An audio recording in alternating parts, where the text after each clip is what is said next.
Goedemiddag en welkom vanuit De Lemmer voor alweer de negende wedstrijd van het SKS-kampioenschap. En er zit toch misschien Craft 2 en die wien die komt uit het noord-eersten waai. En dan dat bent toch wel wat aardige ingrediënten om eens op te maken van die wedstrijd die tijdens het begin zal om 10 minuten nu 2. Van die wedstrijd doen wij zelfs een live verslag. Elke Dijkstra die zit al klaar. En we hebben een nieuwe co-commentator, we hebben een nieuwe analist, Rolf Bouwmeester. Mooi dat je er bent. Al 9 jaar lang de verste coach van Marit Bouwmeester van zelfs. En daar komt het wel waarom u het maar zei. Maar dan volgens het goed zien wel, hè? Ja, absoluut. Ja, we kregen een trainingsstage van 12 dagen achter de rug. Er winnen wat wedstrijdjes op het Olympische wetter alvast. Ja, en die kun je net voorbij gaan litten. Dus daar moesten wij bij wezen. Daar hebben we de eerste bevindingen vast opgeschreven en dan hebben we de eerste ervaringen. En dan komt het wel waarom? Thuis op een hotelkamer en dan gelijk de laptop aan? Ja, eigenlijk wel. Ja, toch even waarom. En ik moet eerlijk zijn, net de hele wedstrijd. Maar toch even de start, de eerste cruisezak, wat is er gebeurd? Een beetje scrollen. En dat er dan een gekke positieverhoring west is. Nou, wat is er nou precies gebeurd? Ik denk dat het meestal was, jongen. Ja. En wat valt u dan het meest op? Wat zijn de dingen die jij opvallen? Nou, wat natuurlijk echt opvalt, is weet eigenlijk de hele week al hoe je het op radio en televisie. Dat is die baan waar ze vol hoe sprutsen werd. Ja. De op-en-delbaan. De op-en-delbaan, mooi de gate. Ja, en dat zorgt volgens mij voor prachtige wedstrijden. Omdat je bij die onderste tonnen net elke keer achter elkaar matte, maar eigenlijk direct een verschil van koers had. Een groep bakboord, een groep stuurboord. Iedereen had het goed, iedereen had het fout. Dus ik denk dat die grote hoeveelheid wisseling die we zien, hij is daar een logisch gevolg van wat mij betreft. Ja, dat wie hoort ik weer bij het palaver, wie er ook weer sprake van. Waar komt de Wien Wooi? Die kwam eerst uit het eerste, meer uit die hoeken Wooi. Nu komt u uit het wat eerste. En dat heeft dan gelijk gevolgen van de baan. Ja, wat ik ervan begrepen heb is dat ze de op-en-delbaan er graag inlezen willen. En dat eigenlijk doorgaat het wedstrijd lang genoeg is. En dat we hier die eerste win hadden, dan komt hij een beetje oerlemmer in. Dan had ze eigenlijk een hele lange romte. Dan past dat prachtig. Maar ik heb inmiddels begrepen dat die win die komt iets verder van links.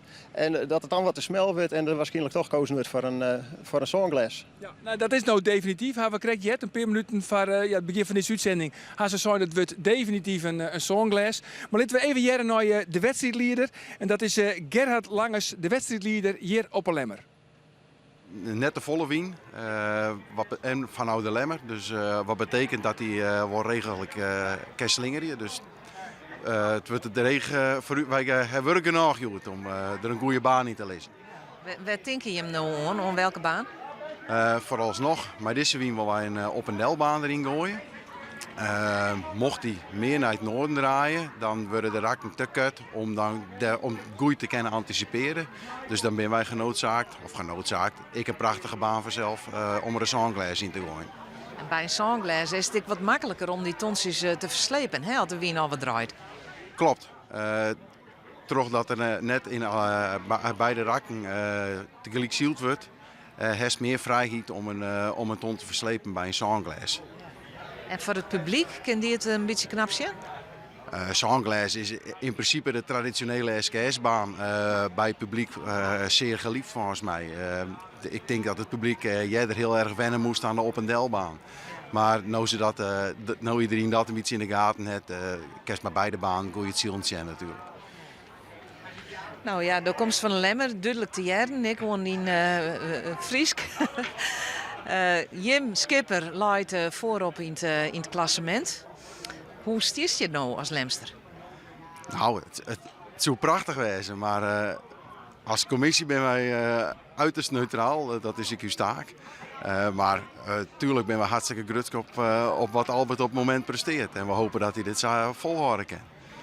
Ja, want wat gebeurt er dan snel? Nou, ik denk dat het helemaal losgaat. Ik ben zelf nog te jong om net bewust het laatste kampioenschap mee te maken. Maar van de verhalen die ik gehoord heb, is dat het een groot feest geweest is. Dus ik ben heel benieuwd mocht het Safir komen. Ja, dat zou je Gerhard Langers, de wedstrijdleider van de Lemmer. Ja, het wordt dus nou definitief een songles. Toch wel een beetje spietig. Een beetje wat, denk ik. Wat we zeggen is dat ze die onderste 2 ton redelijk bij elkaar lezen hadden. Dus de baan is best wel snel. En dan heb je in ieder geval nog een mooi voordewinsrakje. Dus dat is al iets. Ja, persoonlijk vind ik het heel jammer dat je de onderste tonnen al dezelfde kant op ronden. Aan de andere kant, we zitten nu al een kwartiertje wat hoe het wetter te zien. En de drukverschillen, de vlagen, die zijn eigenlijk zo extreem tot nota dat ik verwacht dat er sowieso wel verschillen ontstaan. Ja, maar dat is toch lastig zielen, lijkt het mij, al die verskate vlagen. Ja, absoluut. Nee, dat is absoluut lastig. Ik denk dat de skippers en vooral de adviseurs, die krijgen het recht zat. Want het gebeurt behoorlijk plotseling. Het is net zo lang. Het is ook net de hele tijd hetzelfde west. Dus ik denk dat dit wordt echt eigen hier me houden. En dan nog, maar ik denk dat je wel een portie geluk nodig hebt vanmiddag. Ja, daar ben ik altijd wel een beetje benauwd voor dan, hè? Maar al die vlagen. Dan begint het een beetje op gelokszielerij te liedje. Nou, net helemaal. Ik denk wel dat... Want het is nog steeds een kunst om de juiste vlagen te zijn. Je mag nog steeds zelf de beslissingen maken. Het enigste is dat je... Ja, de factor geluk wordt iets groter. Dat denk ik wel. Maar ik zou zeker net zeggen dat het dan geluk zielen wordt. Want je mag nog steeds je keuzes maken. Je mag nog steeds zelf... Je kunt nog steeds zelf kiezen waar je heen gaat. En dat het dan goed uitbetelt of net. Dus je hebt gewoon een grote verantwoordelijkheid. In je eigen beslissingen daarin. Ja. Maar al die verskate vlagen, let ik even naar het klassementje. Want het zit natuurlijk vooral bovenin nog heel dicht bij elkaar. Er zijn misschien nog 4 echte kongshavers. Wiels de Lemmer en Grauw, die springen er echt bovenuit. Hè. Het god van 5 zoon is net een heel groot god. Wat zou de Sto nou doen als Sto de Lemmer wierdest? Nou, ik denk als specifiek naar de Lemmervregers dat die eigenlijk een fantastisch toernooi zielen. Volgens mij ging die hut. Het ziet er heel solide uit wat ze doen met beslissingen en hoe ze de baan gaan. Als er een kritische kanttekening bij zetten matten, dan had ik het idee dat ze heel vaak medium tot slecht starten. We hadden 2 hele slechte jongen natuurlijk. Eén keer te betierd en maar ze me even een beetje helpen. Maar volgens mij weer het staren waar ze heel let en traag op gang kwam. Ja, en als dan just hoe ze daaruit waarom komen en hoe degelijk ze eigenlijk zielen. In mijn beleving had zij... Het skip het wel snel niet. Ja, ze zitten volgens mij hartstikke lekker in. Ik had het gevoel dat zij goed starten, iets meer voorom beginnen, dat zij een serieuze kandidaat zijn om dit hier te winnen. Ja, maar moeten ze dan ook vooral achterom zijn, of vooruit zijn, hing het natuurlijk vanaf van waar looit Grauw. Maar het zal echt op Grauw zielen of gewoon hun eigen race varen en dan op de finish wel Sjen bij het Zuid komen? Nee, ik denk dat het is nog te betierd ervoor. Ik weet dat we haast aan het einde zitten, maar je gaat nog 3 wedstrijden te gaan. Zeker, maar die laatste wedstrijd binnen toch wat punten bij komen. Want het is net alleen nog dat verschil. Maar het is vooral die Alhoek-wedstrijd die belangrijk is. Maar Grauw, dikke punten erbij. Virtueel, want ze hadden ze natuurlijk net. Lemmer hier een 8e plak volgens mij. En als je nou al te vol op die in naar boord letten, ja, dan had je aan kans dat de derde of vierde weer in het spel komt. Dus om een simpel antwoord te Jan, ze moeten hun eigen race zielen. Ja, nou, Albert Visser van de Lemmer, die moet dus gewoon vooral goed starten. Die moet dus zien dat ze een goede start hebben. Wat is het advies om Grauw? Ja, dat is net oors. Het is mooi een keer wegzitten en dan hebben we misschien een heel overhaal, want dan met nog maar 2 wedstrijden. Maar om nou al beslissingen te nemen die op het klassement richt binnen, dan ben je vies te kwetsbaar. Uiteindelijk is het dreigend aangehoord, maar dat beetje wien wat er steert en die grote verschillen die er binnen. Zet eerst maar eens een goed resultaat deel en dan zullen we vanzelf wat de tegenstander die in had. Ja. Dat hele lichte waar, hè? Craft 2 hebben we nou een beetje van. Zal dat nog van grote invloed wezen op een wedstrijd? Ja, absoluut. En ook op het klassement? Dat kan. Want ik denk dat we gaan hier een peersje die er even naast zitten, die even zonder wien komen te zitten, terwijl een oorskip lekker in de vlaag zit en het voortrint. En het kan wezen dat een van uw fjouwers, koprenners is. En dan kunnen samen grote verschillen ontstaan. Ja, ik zei fjouwer, maar ja, Dob is analist. Vies je dat er nog meer skip en scootjes binnen van die nog kans maatje die erachter zitten? Snits misschien? Misschien. Ik denk dat het een heel soort ouwhingert van Joert. Van hoe die wedstrijd Joert uitpakt. En morgen zeggen ze dat er een heel soort ouwhingert van Moon. Maar nee, als het even heel eerlijk is, het leek een beetje een twastrier te worden tussen Grauw en Lemmer. Van het begin af aan eigenlijk. Ik denk dat die laatste wedstrijd te veel zwaar had dat we nou echt de nummers 3 en 4, dat we echt lang waren in Jereveen meenemen in gedachten. Zeker als een van de 2 in staat is om Joert deze wedstrijd te winnen. En eigenlijk denk ik dat het daarbij blijft. Ik hoop het van harte voor Snits natuurlijk dat ze Joert deze wedstrijd pakken en dat er voor in zoveel punten sprokkeld worden dat ze weer mooi doen. Maar dan moet ze het allereerst in doen. Ik denk dat het in eerste instantie tussen de 2 en misschien wel tussen deze fjouwers goed zit. En dan is Lemmer de enige die het nog geen die-oerwinning pakt het. Ja, wat we dat show ik dan nooit, maar of mij dat gewoon helemaal links lezen laten. Want het gaat uiteindelijk om het eindklassement. Het gaat om het eindklassement en zielen is een sport van constantheid. Je wint het net op de beste wedstrijden, je verliest het op de slechtste. Dus als je 2 keer een 4 pakt, dan ben je klaar. En als 3 keer winst, 2 keer 4, dan has het minder die en dan je ding 2e, 3e, 4e. En dat... Als je kampioen wordt zonder een die-oerwinning, is het dan een kampioenschap maar je toch wel wat minder glons? Nee, zeker net. Als je aan het einde bovenaan staat, dan win je hem. Ik vind het juist hartstikke knap dat je Saster die elke keer erbij zit te kennen.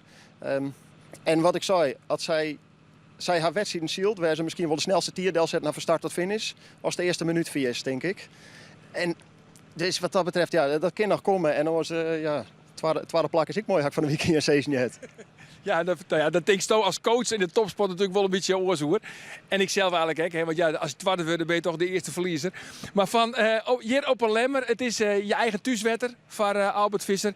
Is dat nou een voordeel? Want ja, we weten, dat wordt je natuurlijk heel vaak zielt. Die orenskippers, die zielen je direct vaak. Ja, ik moet eerst even waarom komt die orenopmerking, want tweede plak zoek het nooit voor dan. Maar in een losse wedstrijd wel, want als je maar een tweede plak in del zetten, dan win je het toernooi. Dus tweede plak, dat leven net. Maar nee, ja, is dit een voordeel voor de thuiswedstrijd? Ja, in principe als je vaak op een plak komt en je weet waar soms wat vaker die vlaagwol zit, waar als je daar wat meer gevoel bij had, dan is dat een voordeel. Aan de andere kant has gelijk, ze trainen je vaak, has lemmeren hoor je in het voordeel. Dus het is net dat die oorskoetsjes onbekend binnen. Ja, het is misschien ook wel wat extra druk, want ja, juster ek, hè, men verwacht wel wat hier op een lemmer van Albert Visser. Van nou, pak zo'n Saka, maar juster bin van en oh sneun weer en dan hartstikke idee of sneun, we willen vreedma's kampioen wezen. Ja, ik denk dat dat precies is wat het publiek wou, toch? En ik denk dat het dan aan de man op het scootje is om te zeggen, nee, wedstrijd voor wedstrijd, rak voor rak, steek voor steek en dan zien we het vreed. Maar het publiek moet vooral lekker fanatiek mooi worden, dat is heel goed. Ja, ik ben ook correct trouwens, we hebben uitstel van de wedstrijd voor onbepaalde tijd. Dus ja, dat kan dan wel even dwarren. Wat moet je daar nou doen? Is dat vervelend? Van de scootjes liep het mij al. Het valt me. Ik moet zeggen bij u, en bij u had ik het dan over het werk wat ik met Mari die had bij de Olympische boordjes, Lietse-boordjes, je hebt het er wat vaker bij. Had het eigenlijk best vaak en is het gewoon onderdeel van je werk. Van nou, dan wacht je even, pak een boek, geen wat doen, jou die even deel en hop weer in. Bij de scootjes. Pak een boek, maar het bouwmeester bij een Olympische race die pakt een boek? Die pakt wel eens een boek. Nee, maar je maakt gewoon even die tier terug. En je wil net jezelf helemaal opfretten van binnen. Dus, en dan kan een boek in een heerlijke manier wijzen van een beetje aanleiding of een filmpje. Of dat. Het maakt het eigenlijk net zo volle uit. Het belangrijkste is, zodra dat uitstel eraan uitgaat, dat je voort, oké, wat gebeurt er? Hoe is het? Waar moeten we een sjen? Wat willen we? En die switch, ja, dat kan een hele moeilijke wijze als je hem net vaker nog oefenen. Ja. Want waar wacht je we nou op? Nou, wat we nu zeggen is dat eigenlijk twee dingen. Eentje, het is heel licht. Dus het ziet er gewoon echt heel licht uit. Ik ben bang dat... Oh nee, dat mag ik net jinxen natuurlijk. Maar het zou mij net verbazen dat het een hele moeilijke midden wordt. Dat het licht bloot. En ik weet net wat de reden van het uitstel is. Maar ik zie nog net de startlijn erin lezen. Dus het zou mij net verbazen dat ze nog even maar de baan omgringen. Maar tot de boel er jocht in leidt. Ja. Dus eigenlijk komt er ook op deel. We wachten stiekem op wat meer wien. Dat zou het mooiste wezen. Iets meer wien. Iets stabielere hoek. Soort voor de commissie een stuk makkelijker maatje. Ja, en dat de volle vreeg is, dan zou ik zeggen deze wien beginnen. En hopen dat het een beetje een eerlijke wedstrijd wordt. Ja. Is er nou ook nou onboord van die scootjes, is er nou een soort spanning? Hoe kost dat in? Ja, dat denk ik wel. Want we zijn krijgen al van ja, die geluksfactor wordt iets hoger. Nou, als je het iets minder onder controle had, dan krijg je toch iets van een... Ik hoop dat het maar goed gaat, gevoel. En ja, als je dat maar te volle tanken, dan krijg ik al een beetje zwithandjes en dan wordt het wel wat spannender. Dus. Ja. En die willen natuurlijk al je dat het nou losgaat en dan komt dan zo'n uitstel, is dat helpt dan net? Nee, aan de andere kant is dit wel even een moment om weer even bij elkaar te komen. Te zeggen, oké, jongens, wat zullen we? Dus als je bent maar een hele ploeg, hè? Dus als iedereen even les krijgt van een beetje zenuwen of een beetje onzekerheid of wat dan ook. Hartstikke genoeg man om die hinnen die even op de rit zetten. Dus wat dat betreft verwacht ik dat ze daar geen probleem mee gaan zullen. Ja. Nou goed, de laatste keer dat er hier zield waard, dat we in 2009 hier op een lemmer, even zien, nou, ja, waar woonde doe ik alweer?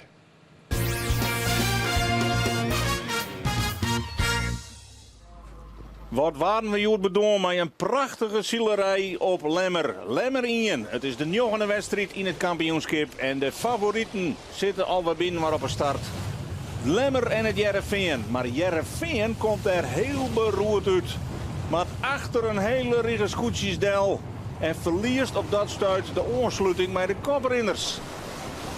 Maar wat te denken van het middenveld? Daar gaat het helemaal verkeerd. Maar Huzem, die kan net binnenboord blijven. Die maakt achter de radarboord een del om een onvaring te voorkomen. En ik de Zuidwesthoeken compleet in de vernieling. Ja, voorin. Daar wie één scootje wat nergens last van hier. En dat is het scootje van Grauw. Met Douwe Visser. Die pakt als eerste die bopperste tonnen. En daarachter zorgen we dat Heerenveen langzaam maar zeker al wat terrein weer omwint. Maar voor Huizen is het einde oefening. Die haar averij oproen. En zij moeten het wedstrijd beter mij skeer dus verlitten. En dan ontstaan er fantastische duels in de wedstrijd. Benammen tussen de beide koprenners, het Heerenveen en de Lemmer. De Lemmer heel tijd justjes heger als het Heerenveen, maar met minimaal verschil. Dit is wedstrijdzielen optima forma. De Lemmer weet hem er wet tussen te drukken en weet de concurrent op een achterstandje te houden. Grauw die had nergens last van, gaat naar Ian en de Bob in de mar. De Lemmer en het Heerenveen. En Heerenveen ziet het weer de aanval. Had Jerk Jochten, want ze komen hier bij de wal. En de Lemmer die zielt maximaal terug. Wil het Heerenveen geen enkele mogelijkheid bieden om er nog tussen te kniepen. En dit weer een duel om de vingers bij jou te slikken. Maar deze man, die toch de beste slag joert. Douwe Visser van Grauw pakt de tweede titel en maakt het weer een sprongje in het klassement. Dichter naar de koprenners. Ja, dat was dus de oerwinning van Grauw in 2019. En dan zit heel die tijd wedden te zien, Roelof, van wat gebeurt er nou? Ja, je wil graag dat het begint, dus ik zie wat er gebeurt, wat de commissie ontwan is. Ik krijg al even van, ja, volgens mij wordt het net zo lang meer. Wat ik zie nou is dat ze de bopperste 2 tonnen omwisselen. De gele pet werd het volgens mij nou, dat is vaak de eerste tonnen waar we heen gaan. Die als ze nou links delen in plaats van rechts. Het startskip is hier naar u staan. Volgens mij is het hartstikke druk en ik ga net het idee dat het nog heel lang worden gaat. Nee, want de wien draait naar het mat eerst. Daar komt het eigenlijk op del en daar moet je dus een beetje, ja, daar moet de wedstrijdcommissie op anticiperen. En daar moet vooral de baan op aanpast worden. De wien draait van de linkse lijn daar helemaal links in de hoek maar de start. Ze konden er geen kruisrak meer in krijgen. Daar. Volgens mij hadden ze de boel nog verplaatst naar het rechts onderin de maar en kunnen we aan een fantastische eerste kruisrak zien. Ja. Nou is het natuurlijk zo op al die 14 scootjes. Er is een skipper en ze hebben alle jaren een adviseur. Maar ze hebben geen coach.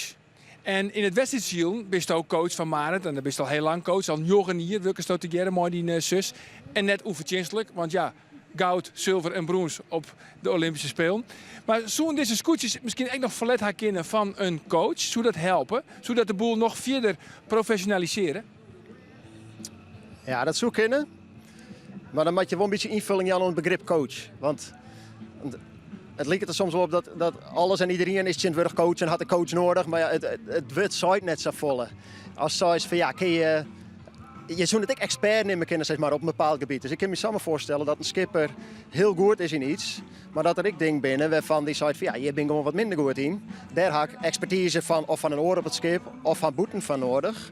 En ja, dat kun je in een coachrol zieken. Dus ja, ik neem maar wat. Stel dat het over de trim van de zuilen gaat. Als je daar wat minder verstand van hebt, zie je die daar een heel soort van wit. En mijn coach, ja, wedstrijdziel hetzelfde. Maar het maatje van beslissingen, ja, daar kun je over sparen, daar kun je over nadenken. Ik kan me voorstellen dat dat helpen kan. Dus dan zoek ik het meer als een containerbegripje van experts die je helpen om het niveau te verhogen. En als dat een coach nemen wordt, ja, dan heet dat een coach. Dat probeer je wat het van in de sport, denk ik. Ja, om de boel nog verder te professionaliseren. Het wordt je heel tijd gezelliger trouwens achter is. Ja, en dat je er eigenlijk bij, hè, dat is excuusjezielend vanzelfs. Dat je er helemaal bij. Want ja, op waar zet je nou op dit kampioenschap, op waar zet je nou die yield? Op het kampioenschap of voor het? Het kampioenschap. Dat is on the spot, hè? Ja, ik had eigenlijk al zijn. Als Lemmer vooraan begint, winnen zij het kampioenschap.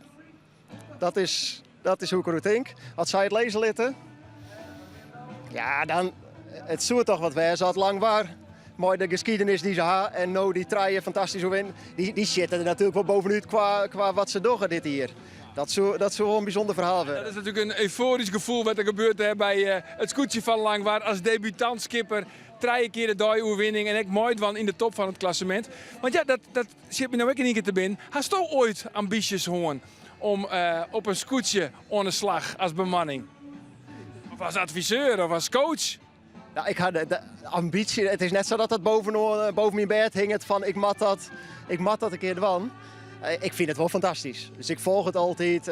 Van jongs aan woon al natuurlijk. Vroeger het radioverslag. En dan jongens in de studio weer omsjen. Ik volg het wel. Ik kom uit Watten oorspronkelijk.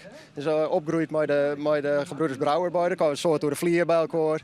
Ja, en Pieter stuurde toen nog, of eerst hun paken nog. Ja, dat jouwt ik een soort van. Dan heb ik een voorkeur, dus dan gaat wat volgen en ben je een beetje fan. Dus ik vind het wel fantastisch om te zien. Maar Pieter, heeft hij nooit vregen om als bemanning onder slag op het scootje van de Gerben van Manen van Heerenveen? Nee, hij had dus, ooit een keer meegenomen, weet ik nog. Toen werd hij nog skipper op Jennewoord. En toen zei hij, was net een liedje probeerde, maar ik zeg zo weinig daar. En de eerste beste vageltonnen zit er volgens mij bovenop. Dus dat weer de laatste keer dat hij dat vregen had.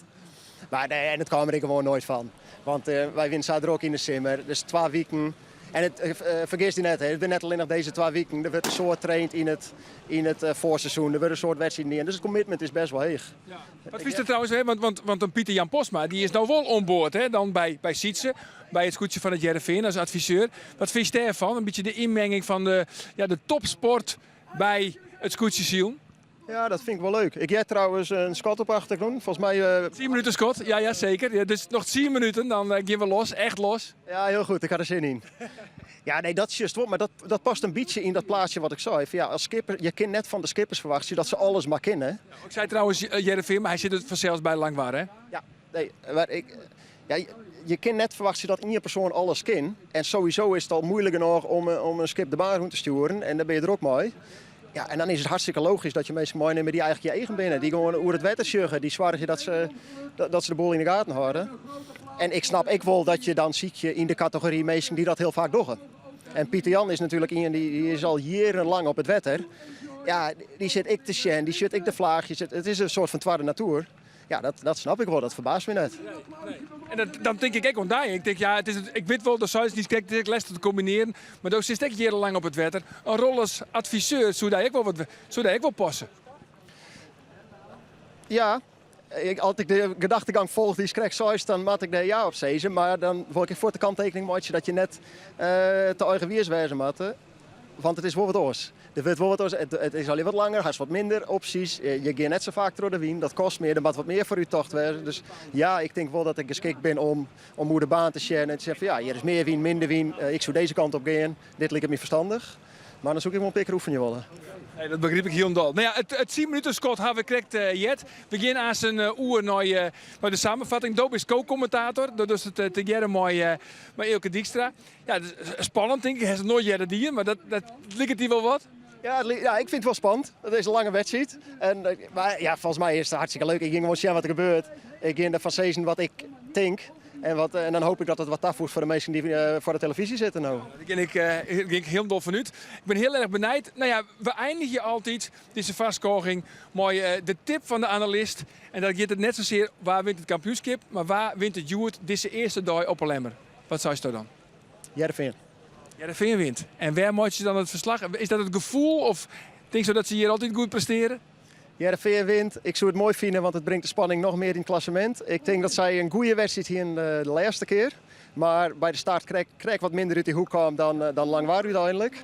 Dat gaan ze hier terug zetten en die komen een klinkende overwinning komen ze over de finish straks.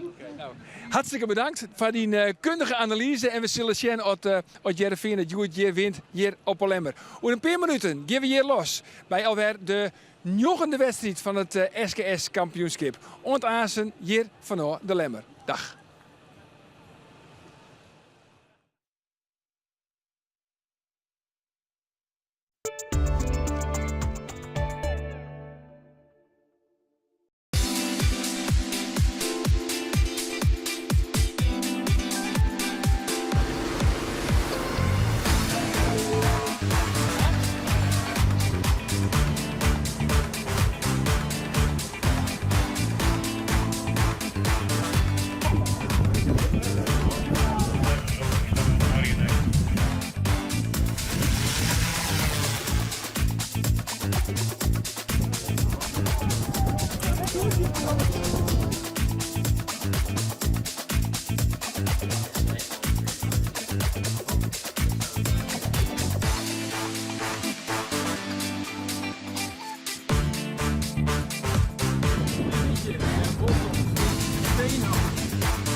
Net zeg ik dat het net meer vertellen. Deze brandmiddel aanvoeren dan wij.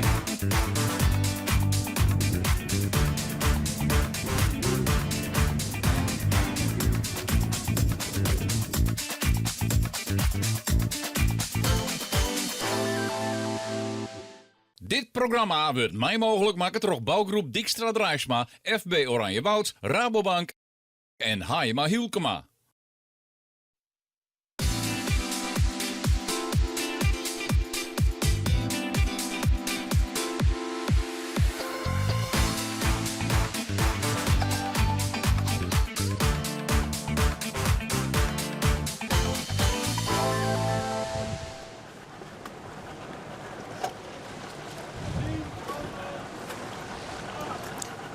En de vingers in de heren, want daar komt het 5 minuten schot. En nou is het wachtje dus nog 5 minuten op de wedstrijd op Lemmer. Welkom ik, van mijn kant, Ilke Dijkstra ben ik. En Rolf Bouwmeester is van Boppenfly naar onderen. En die zit je naast mij en die zal mij op alle punten corrigeren waar ik weer missers maatje. En hopelijk ik een goede aanvulling Jan op het commentaar. Joert, Rolf, welkom ik van mijn kant. Ja, dankjewel. Ik vind het helemaal leuk. Ik heb er helemaal zin in. Verwacht ik een mooie wedstrijd. Dus, en fouten had ik nog net jet auto een paar weken. Dus ik kan me net voorstellen dat ik iets moet te corrigeren de komende uren. Dat komt helemaal goed. Hartstikke fijn.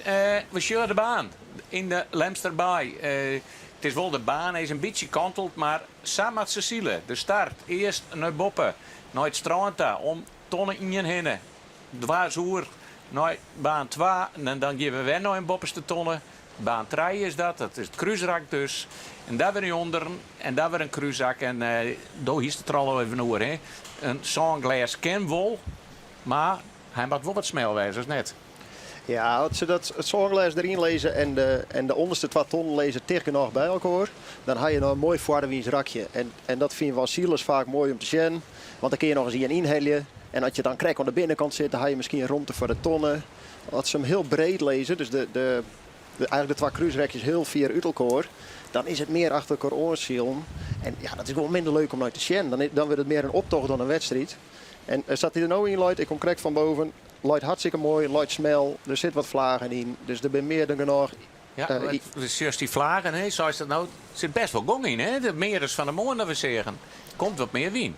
Er komt wat meer wien. Hij is correct wat naar links skift. En altijd blauwe kind, dat is voor de wedstrijd. Ja. En ik denk voor de wedstrijdcommissie toch ik wel heel fijn wezen. Maar dit is natuurlijk opperste concentratie voor de scootjes. Maar ik voor de wedstrijdleiding, hè? Want ze moeten wel een beetje inspelen op al die verrorende winstomstandigheden. Ja, dat krijg ik al van de wedstrijdleideren. Dat hij zei al van ja, lever een Songlass misschien. Want als ze dan in het ene cruiserekje ontzielen binnen, dan kan ik ondertussen de oren even aanpassen en zorgen dat hij weer jocht in de wien luidt. Voor de commissie is het belangrijk dat de cruiserekjes in de wien lezen, dat er een slagje in zit. En dat de scootjes gewoon kansen hebben in te halen. Als ze het net aanpassen zo, dus als de wien draait, de baan luidt scheef en ze laten hem gewoon lezen, ja, dan zitten we nou een soort van admiraalziel te zien. Wat misschien voor het publiek wel leuk is, want dan komen ze mooi achter elkaar bij het staandel. Maar als wedstrijdzielers en ik denk ook de skippers, gaan ze het liefst een mooi cruiserekje erin. Maar dan kan ik had wel in al het Fries kostuum achter op het achterdek staan als het admiraalziel wordt. Dan is het wat te volle tradities. De skippers van Joerde Daai wil ik de wedstrijd erin hebben. Nou, dat wil ik zeggen. Volgens mij wordt er een heel sortiert investeerd door al deze scootjes. We zijn er hartstikke druk maar in de winter al, maar het aanpassen van de scootjes. In het voorjaar wordt het traind. Er zijn eigenlijk al die oefenwedstrijden wil ik ze net nemen, maar Er wordt een heel soort oefenen. Ja, daar moet een wedstrijd in. Mooi. Nou, het is 1 minuut 44. Daar had het door een soort trainen en professioneel. In die negen, hoe professioneel is dit scootjeszil? Ja, van wat ik ervan mooi krijg, want je moet natuurlijk altijd oppassen als je net precies weet wat er al hier gebeurt, dat je er dan iets van vindt. Maar er zit wel steeds meer professionalisering in, denk ik. Als ik dan hoeveel scootjes er in de winter uitgaan, de onderkant wordt ompakt, als ik hoe vaak en hoeveel commitment er eigenlijk van de bemanning vregen wordt, dat ze de wijze maakt op de trainingen, vaker wel eens net. Maar zuilen wordt er een hoop proberen. Er komen volgens mij elke 2 jaar komen er naar je zuilen op. Ja. Dat is professioneel. Dat is, ja. En dan, we zien hoe professioneel ze binnen, want we zitten in de laatste minuut. We vooral even zien hoe ze zich manoeuvreren op de startlinie. Het is Jenne Woord helemaal onderin. En we letten vooral op Lemmer en Grauwjoert. Zuidwesthoek had de Turen nog net helemaal bij zitten zien. Daar lijkt het wat met de klauw gebeurd te wezen. Ze gaan nog even een hele minuut, maar dan moet het ook wel snel wezen. Waar zit Lemmer? Lemmer zit in de midden. Zie ik die Grauw al op? Nee, die liet Grauw een beetje los. Waar is Grauw? Die zit wat leger bij de tonnen. Ze zijn al aardig op tijd. Hier sjurgen we onder de rode tonnen en nu sjurgen we helemaal door de lijn. Daar ben ik nog gewoon, dus die moet er vrij 4 voort komen. En dan zit ik al in een heel deun op de lijn. Dat is Langwaard, denk ik. Langwaard die glijdt iets over de lijn. Die mat zwaar dat ze naar beneden komen. Wat er wel gebeurt nou, als ze naar beneden komen, is dat ze de wien wat rommer in krijgen. En wel een soort snelheid krijgen. En dan, daar wie het schot. En is het een skinne lijn? Dat skinne lijn, dan wist wat het is, dus net. En skiën een lijn, ik weet wat er maar bedoelt. Okay. Alle skippen aan de goede kant van de lijn lezen. Dus net één had een valse start en dat liep het er net op. Dan nemen we dat in skiën een lijn. En dan kunnen we eigenlijk nou al zeggen dat we de Zuidwesthoek een mooi soort snelheid over de lijn gaan sjuggen. Dan denk ik dat Langwaard daar ik aardig welkom is. En we sjuggen ik dat alle scootjes de neiging hebben voor te starten gaan. Voor door de wind te gaan. De steward liep het de hele klap uit de start. Ja, het is hier drachten onderin al de goede starter hele weekend. Per hele mooie starten erbij, maar hij loopt wel heel leeg. Maar daar bovenin zit een heel soort bij elkaar. Die kan haast amper de tonnen heli. Er is ik zelfs iemand die helemaal, dat is net als bij Akrum, die helemaal te let is. En we zullen even of we wat gewaar willen kennen. Drachten je voor bij de korter helemaal voort. Het hele mandje had ik al een mooie gang. Het hele mandje had een beetje gang, maar die loopt wel helemaal onder de club. Dus het is nou inderdaad, stuur wordt heen geslagen. Dat betekent dat de boorden die richting de pinend, richting de oorkant van de lijn startpinnen, in principe de kwartste route zielen. Maar daar wordt wel heel druk. Dus daar komt net iedereen een liekerbot op gang. Dus we zien nou, waar nou de hele man in beeld, die had goed gong erin. Ljouwt erboven en helemaal bovenin is ik Jereveen op gong. En waar zit Lemmer? Waar zit Grauw? Want dat is nieuwsgierig. We zeggen Grauw heel dol stillezen. Die voelt achter een heel soort skippendel. En Lemmer liet het wel een beetje gong. Nee, die zit er ik nog net lekker bij. Het ben weer Grauw en Lemmer die net zo goed uit de startblokken binnen. Die achter alles delmatten. En het is Langwaar die ik al weer aardig op stoom is. En Veen komt er aardig mooi vibe op in. Hier Grauw. Grauw het nou dus snel hier te pakken. Maar Lemmer loopt dan nog de hele tijd op het bakboord. Het is natuurlijk, als één keer die gang wat krijgt. Het verschil in wiendruk is ook belangrijk, hè? Ja, en het loopt zo snel uit elkaar. We zien het nou, de scootjes die daar op de pinnen net op gong komen, die lezen daar stil. En je ziet wel Langwaar in beeld. Heerlijk vrij zielen, er komt een mooie vlaag op hun hout. Ze varen hier de wind in. Ja, dat is heerlijk. We hebben ook vooral even de schermatten. Want de Hasselkrek in de varkenskorring zien dat er links onder de kont, daar willen ze een mooi windje staan. En dat is wel Lemmer nou nog op waai is, hoe bakboord. Grauw gaat er nou ik naar daar. En is die er nog steeds? Of weer de slag uit de start zo heen gestuurd wordt, dat het de boorden binnen die al snel gestuurd wordt lijn. En dat winnen de hele mannen, Langwaar, Ljouwt, Jereveen. Ben dat de scootjes die straks mooi een fantastische bakboordslag op die ton komen. Ja, en we weten, bakboord had voorrang op stuurboord. Dus hier zullen we nou wel een beetje mooi hier in de midden. Ja, het is echt Langwaar, Ljouwt, Akrum en het Veen die voor eerst heel mooi uit de startblokken binnen. En we hebben vooral Veen wat heger loopt van dat clubje. En Langwaar wat leger, maar die loopt ik wel weer een nootje verder voor die club uit. En die kan straks vrij draaien waarschijnlijk. En dan komt er die oren. En sjuch eens even, je ziet toch al een mooi koeltje. We zeggen we grauw, daar ga je het gewoon stillezen, mooi de lemmer. En het veen, die had de turbo al even aan. Ja, en dat koeltje dat is net alleen nog extra wien. Die komt ik nog wat meer van links, nog wat meer uit het noord-eerstenwaai. Wat ik nog betekent dat de route wat kwarter wordt voor het Jereveen. En dat zou ik goed naar wijze kennen voor de skippen die naar die wal tag gaan. Veen liep het heel mooi voort. Langwaar, daar voor hem leidt wat is verder voort, maar leidt volle minder heeg. Dit wordt nieuwsgierig. Langwaar kan er wel heger opsturen. Maar dat clubje. Maar dit clubje, dit zal het eerst om de bovenste tonnen komen waarschijnlijk. Of er moeten alweer hele gekke dingen gebeuren. En die kennen we Joert wel verwachten, gekke dingen, hè? Maar die oosten wien.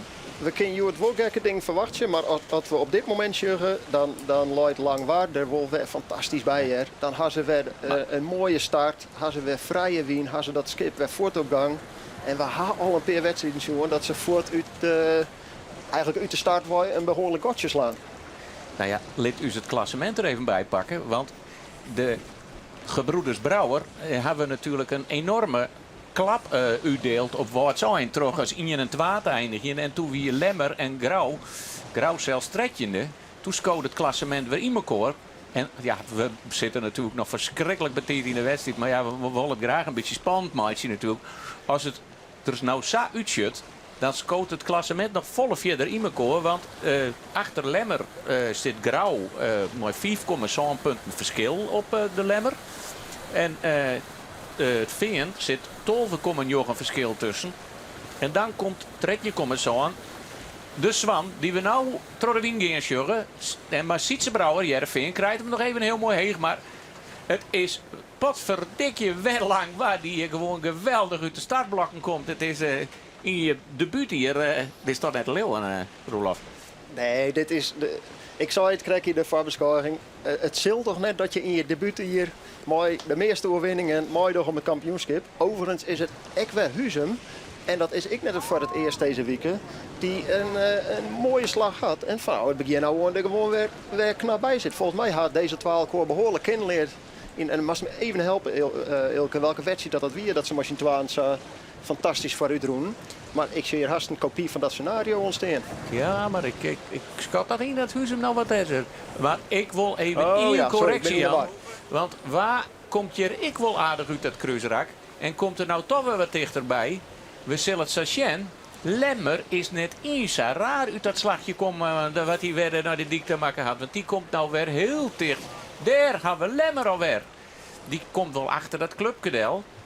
Maar dit komt wel dicht bij elkaar, hè? Mooi een hoop gongen. Dus wat we krijgen zeggen nu te start. Mooi Lemmer die iets langer teruggong naar de Volta. En Grauw zelfs nog volle verder. We zeggen op een gegeven moment het Jereveen mooi wat wien. Die wien had die skippen daarboven ik gewoon. En dat is de wien die Lemmer nou eigenlijk bij de aansluiting jou bij dat kopgroepje. Dus Langwaar kun ze correct net opredden. Die is hier al bij de bovenste tonnen. Dus die kunnen we alweer noteren als nummer 1. Maar haast helemaal gelijk. De Lemmer zit er gewoon weer bij. En dat is ik wel een beetje wat we eigenlijk de hele week wel zien. In de start net fantastisch. Vaker min als goed. Maar toch wel een goed slagje. En toch wel in die middenmotor bij. En nou een beetje hoeveel mazzel is het. Je mazzel alleen nog meer, dus zeiden ze het al. Maar wat komt er voor skippen hoor? Hij mag nou onder het eerste skippen terugdraaien. Maar we willen het nog even benadrukken. Want voordat we me misten. Langwaar is al als eerste om de bovenste tonnen hier in de eerste wedstrijd van Lemmer. Waar komt er achterom en wat is de skeer voor de nummer 1 in het klassement? En laten we de rest ik net vergeten, want hier is ik weer de Zuidwesthoeken. Hele weekend juggen, ik wil redelijk starten. Het is hier Ljouwert dat als het wat om de tonnen heen draait. Ik heel knap.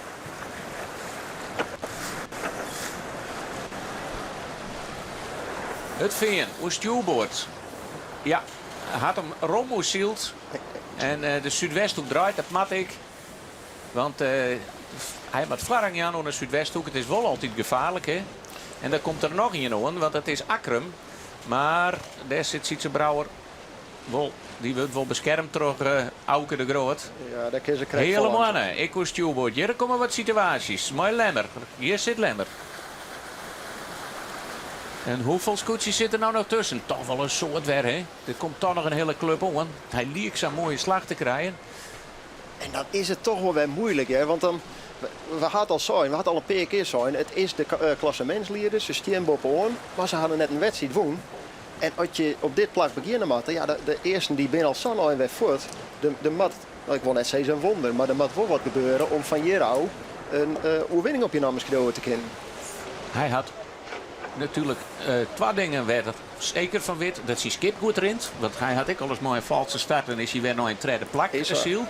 En Grauw. En Grauw die krijgt hem die hier die maakt hier aan de kant. Maar nog 2 keer door de wien. Nou, hij had zelfs een protestsituatie is dit. Want het is echt Huzum. Wat gewoon uitwieken mat. Voor Grauw. Het is Grauw die het paardbuster is. Ja, daar is er al een rede vlagen voor Grauw. Is het dit het punt waar Grauw zijn kansen op het kampioenschap al verspielt? Roelof, wat denk je? Als het protest terugzet wordt en hij wordt daadwerkelijk disqualificeerd, is dit 100% het moment waar het kampioenschap voorbij is. Aan de andere kant, ik moet wel zeggen, Grauw die echt zijn best om uit te wieken. De vraag is even of ze dat op die doen, maar ze gong hoe staag. Maar er kwam 2 scootjes aan. Volgens mij, wat ik mij net vergeet. Ja, hij moest toch voor Noorden en ik uitwieken. Wie dat in de woord of wie het nog een scootje daarvoor? Ik denk nog niet in daarvoor, dus ze moesten uitwieken. Dat dienen ze, maar daardoor brengen ze eigenlijk het Huzumerscootje in het probleem. En nou is Weverchen. Wat gebeurt er bij Grauw? Want dit kerst ook net in de Olympische klasse. De groene vlaggen. Wist wat het is? Ik weet inmiddels wat het is, want volgens mij hebben we dat één keer eerder zien met drachten, tocht ik op Grauw. Ja. Dat ze een protest accepteren. Ja, dat klopt helemaal. En gaat die inderdaad nou omheen bij Grauw? Ik heb hem dan net zien, maar ja, dit is wel even nieuwsgierig. Want dan zou die maximaal 4 punten, net aanloopbare punten. Dat is wel even, dat is ook wel heel wichtig. Dus die krijgt er altijd bij. Ja, en dat betekent als ze ervoor gingen en we krijgen 3 punten erbij bij Grauw, dat de voorsprong virtueel van de Lemmer 8 punten wordt. En dat is in ieder geval weer een behoorlijk gotje met de nummer 2. Maar Savisa is het Grauw dat een hele minne start had, Joert. En ik noteer even, of ik neem ze even op. Want voordat wij helemaal in de betiezing rijden, we alle scootjes wie wat doen, we zien al weer loefpartijen in het Vaderwiensterrek. Maar waar we even de tijd om even rustig op te nemen. Het is al weer lang waar dat als eerste om de tonnen gaat. Knap volgen Trolljouwert. Ik nog net zo volle van jongen dit kampioenschap. Starum zitten we bij de Zuidwesthoeken. Fjouwer, het Vinjenwer. 5 Akrum. 6 Lemmer. Zo'n wat zijn. 8 de hele mannen. 9 is het Drachten. 10 in de woord. Alve Grauw. Die leidt nou gong een strekje om een ton. Maar scoot nu weer een plakje voor de wien een beetje op. Maar die zit nog in een heel groepje achter elkaar. Mooi. Snits, Huzum en de Jouwer. Dat zijn de hekkersluiters. Daar kun je nou van in het Frase Wiense dan net zo volle van zezen hoe ze er straks uitkomen. Maar dit is als eerste even de stand. Wat voelde hij op het eerste rak? Nou, wat mij nou vooral even opvalt, is dat Lemmer een ontzettend soort wien had. En hier oer Jereveen rint. Ze bent volgens mij Akrum al voorbij. En het zou samen kunnen waar wij krijgen zeggen dat Grauw in de probleem zit. Maar misschien wel een protestsituatie, maar in ieder geval een slechte start. Dat we nou het Lemmer in dit Vaderwiense rakje nou het 4e plakje komen zeggen achter de Zuidwesthoeken. Dat zou mij net verbazen. Er is een beetje een loefdueltje via de kwart tussen de Jereveen en de Lemmer. Dat is nou voorbij. Ze loert er even uit, hè, bij Lemmer. En ze kon even wat heel wien varen. Ze komen een soort wien van achteren. Ja, en ze lezen nou aan de goede kant om bij de volgende tonnen als binnenste skip er als eerst omheen te maaien. En we zeggen het nou ik, dat gebeurt wel vaker in de Vaderwiense rakken. Dan staan die zuilen helemaal iepen. En dat zorgt voor een hoop smarige wien. Voor een hoop vuile wien aan de voorkant van die skippen. En het is heel moeilijk om daar rond te ontsnappen. Dus dan wordt de wien wat uit de zuilen hellen. En dan zie je eigenlijk heel vaak dat het achterste skip wat harder rent dan het vaste skip. En dat volgens mij weer dat ik wat er maar Lemmer krijg gebeuren. Die kwam maar een soort wien van achteren.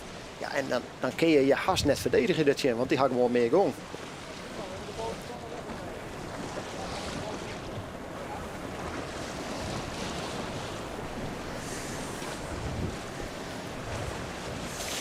Dus je ziet het Jereveen in beeld. Die kiezen er voor om voor te grijpen. Dus die had dat lietse mini-dueltje wat ze met Lemmer heen. Dat je ze uit de wei terug voor te grijpen. Lemmer gaat voort mooi, want die wil graag aan de binnenkant blijven. Terug het gespartel van deze twee is het Akkermescoetje wel weer wat naar voren komen. En is maar de vraag of ze daar wel langs gaan. En we zeggen ik. Ljouwert, wat ik de wien volle beter, want het wie toch lang waar. Wat vrije rom als eerst om de tonnen gang. En zo kan we zien dat er een goede baan in loopt. Hij loopt pal voor de wien. Dus hier zit nog een soort street in. Dan is het toch Ljouwert die lang waar voorbij vaart. Maar we zeggen even naar baan B. En ik ben hem al hartstikke vergeten. Ja, nee, dus lang wat loopt je aan de binnenkant. Dus ja, Ljouwert kwam een heel eind, maar volgens mij is ze krijg net 4 genoeg om erin te gaan. Dus ze moet nou rond te maken. Want ze moeten deze bakboot ronden, hè? Ja, en dat betekent eigenlijk dat ze van zaten we hem nou sjuggen, ze zal gijpen matten. En dan gaan ze mooi de stuil en de stuurboord, gaan ze eigenlijk de stuurboordslag in. En dan helemaal naar de rechterkant van de mar, want we wien op sjuggen. En dan ondanks dat Ljouwert er een heel soort druk op zetten had, dan is het toch nog het langwaarde scootje werd. En dit is vaak wel belangrijk, want wat we sjuggen is zo'n eerste cruiserakje hartstikke spannend. In het eerste voor de Wiense rekje, we hebben sjuggen dat Lemmer inderdaad het vinger voorbij is. In zijn eerste voor de Wiense rekje, dan scoot het alweer wat in elkaar. De wien komt van achteren, maar als je één keer om deze tonnen naar binnen, dan ga je even een beetje vrijheid. En dat is het jammere, vind ik, van deze baan. Iedereen moet deze tonnen dezelfde kant op draaien. Dus we krijgen aan nog een chaos, omdat ze alweer rond te jammer aan elkaar. En daar ga je als eerste helemaal geen les van. Dan vertrek je gewoon. We zeggen even wat er al hier gebeurt om de onderste tonnen heen. Het is voor eerst toch weer lang waar. Mooi vlak achter hem, jongen. Het Ljouwerterscootje. En dan komen er nog een heel soort om. Dan is het nou Starum dat het cruiserak indraait. Want nou met ze alle hier om dezelfde tonnen heen, iets Angleers. En dan komt Akrum, die zit er ook mooi bij.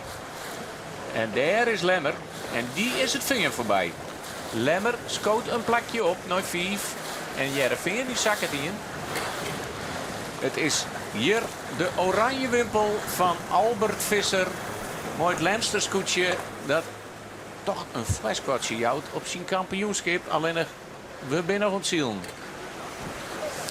We zijn nog ontzielen. En er zal nog een heel soort gebeuren. En we moeten oppassen dat we nou uitspraken doen waar we oorlel speed van krijgen. Maar het ziet er voor ons nog wel heel erg goed uit voor het thuiscootje. Klassementsleider, de dichtste bedreiger eigenlijk, de nummer 2 Grauw in de problemen. We hadden ze nog net echt zien in dit Vaardewiense rak. Ik zie ze nou even op de achtergrond. Die liek je wel wat goed te maken. Dus maar daar ben ik al een soort scootjes voorbij. Hè? Dus ja. Dit is net goed. Lemmer weer daar. En we praten ik al even met Albert Visser. De klassementsleider natuurlijk. En die zielt nou voor eigen publieks. Die het heeg in het klassement. Maar jouwt hem dat ik extra druk. Ja, natuurlijk jouwt dat wel wat druk. Dat kan wel zeggen dat het me niks doet. Maar dat doet je wel wat. Maar juist heel mee weer het dorp komen. En de meesten zijn zo enthousiast. Dat jouwt is wel positieve energie. Ja, het is mooi druk, hè? Doe heel gezellig, ja. Dan wil ik wel zijn, als Lemmer kampioen wordt, dan wordt het hier sneun en gekkenbol. Dan hoop ik dat het hier een gekkenbol wordt. Maar we moeten er wel 3 wedstrijden varen. Ja, nog 3 wedstrijden. Jo, het is wel wat een sleutelwedstrijd. Ja, als we deze goed terugkomen, dan en je kan een beetje gatmandje naar die horen, dan heet het even die hoort wat makkelijker. Maar ja, dat moet elke nog. Maar dat skipper in goed. Wij zijn op scherp, dus we doen er alles aan. En we hebben net 0,9 erbij en die willen we eigenlijk nog wel hebben. Dus dan moet het goed maar. Grauw, die zit nog dichtbij. Let hij hem op Grauw? Nou, niet, deze wedstrijden nog niet. Ja, je ziet altijd wel even, als je om de eerste tonnen binnen, dan waar Grauw zit. Want in Cruiserak de Sukkerheid niet nooit, maar dan ben ik alleen maar het sturen. Maar ik kan nog net op Grauw zielen gaan, want de Grauw is niet alleen. Er ben nog een stuk of 3 die er kort achter staan. Dus als je nou op Grauw zielen gaat, dan zijn 200 met vecht om 1 been, hè? Zoiets. Ja, en dan gaat de treder, die rent er maar voor. Ja, als je dat is ik met 12 punten loopt tredje. Dus ja, dat is in 3 wedstrijden dat net zo vol. Nou, Noordoosten-Wien. Wat wordt dit voor baan? Ja, dat laat dan de meeste daarin binnen, aan de Rutte-bespreking. Ja, maar doe kerst dit verder. Ja, ik denk dat we wel op een delbaan kennen het van, maar het wat wel moeilijk is. Ik verwacht geen zo'n glas. Maar ja, we beginnen te zien wat ze in een hoge route hebben. Wat had hij voorkeur? Op een delbaan, ja. Dat vind ik... dan kerst even meer aanvallen nog. En in het zand lopen, dan is het moeilijker voorbij komen. Dus op een delbaan voor de wien volle midwand. Dus nee, dat vind ik echt wel mooi. Ja. Maar ja, je kan naar voren zielen bij op een delbaan. Je kan ik samen weer achterom sluiten, hè dan? Ja, maar dat is toch mooi. Had die oren naar deuren. Ja, ja, precies. Voor het publiek is het mooi. Ja. Maar als het is zelfs gebeurt, voor zelfs net. Nee, maar ja, maar dat hebben we op een delbaan. Maar ja, wij hebben van de weekend al wel steeds redelijk vooruitzield. Dus daar worden we zo'n vast. Dus een goede kant op ziekje. Nou ja, daar heb ik een goede adviseur voor. Dus dat komt helemaal goed. Het komt helemaal goed bij Albert Visser van Lemmer. Ja, dat zeggen ze hier in Lemmer en hij is ook al een hele Lemster worden. En hij doet het ook goed, want hij zielt zijn eigen race. Kwam net al te best uit de start, maar in tegenstelling tot Grauw wist hij wel een gatje te vinden. En zet nou een hele lange stuurboordslag terug. Richting de dik, zoals het je dan heet. Hè. We nemen het maar even aan de ene kant de dik, weer op de achterkant, dat is richting de polder. En de orenslag is richting het strand, of het gemaal, zoals het dan ik wil nemen. Meer iets langs het strand. En ja, hij ziet het een vrije win. Hij had zijn start verbeteren. Hij is er redelijk uitgekomen en nou zie ik het er zijn eigen paard. En ik denk dat dat een goede tactiek is, Roelof. Ik denk dat het heel verstandig is. Wat ik krijg zo even, ja, je kan net echt op oren zielen. Er gebeurt zafvolle. We hadden in het eerste cruise als jongen, als je krijgt wat meer wien had, dan haal je de gong erin, dan zielt het lekker, dan beweegt het. Kom je zonder wien te zitten, ja, dan begin je niks. En dat is nou ook het geval. De skippers en de adviseurs die zullen zelf zien wat is voor mij de beste route. Welke wien ken ik nou daar? Waar kan ik de skip op gong krijgen? Wat is voor mij de kwartste route naar de tonneta? En dat is een beetje wat we in de voorbeschouwing zijn. Dat is deels geluk. Want soms krijg je een kans en daar maak je dan gebruik van. En in één keer kun je een heel soort winst maken. Maar die kans krijgt je helemaal net. Dus het enige wat je echt dwang kan is gewoon voor jezelf, voor het plak waar je maar je eigen scootje binnen. Hoe kom ik van nou hier zo snel mogelijk naar die tonnen? En daar alle energie uit daar. En dan hadden ze helemaal gelijk dat je net echt op oorzielen kennen. Want dat valt net te controleren met deze omstandigheden. En hoe just de omstandigheden? Want ik heb het idee dat er, nou, de wien redelijk stabiel is. Ze had druk op het tuig, dus het stuurt wat makkelijker. Wat vind je van omstandigheden op het stuit? Ja, er is wat meer wien dan dat we van de morgen zeggen. Dus de kan sealed worden. We moeten dus net vergissen in het feit dat we relatief volle de koprenners in beeld hebben. En die hadden natuurlijk lekker vrije wien. Dus dat zullen er helemaal beetje fantastisch uitzien. Maar de meesten in de achterrijn, die lest haar van orenwien, of die even op het plak lezen waar wat minder wien luidt, ja, dan is het een stuk minder leuk. Die beelden zijn wat minder, maar ik denk dat er wel skippers binnen, waar misschien Lemmer nou wel in van is, zullen we even maar eens kijken. En Pieter-Jan Postma had het briefje erbij hem. Had er nou nog informatie dat er onderwijs nog opschreeuwt of witte wel? Het is helemaal hip toch? Het is bij voetbaltrainers, maar een briefje uit veld en dan de opstelling wisselen, denk ik. Ja. Ik denk dat ze maar die opstelling nog neer doen. We zullen nou Lemmer, die had een hele lange slag naar de dik maken. Maar liek het wel volle leger uit te komen dan die middenmoord. En komt hij er nou nog wel oer bakboord voordeel? Voor eerst wel, want wat zijn je dik al trouwens, maar die luidt wat gevaarlijker.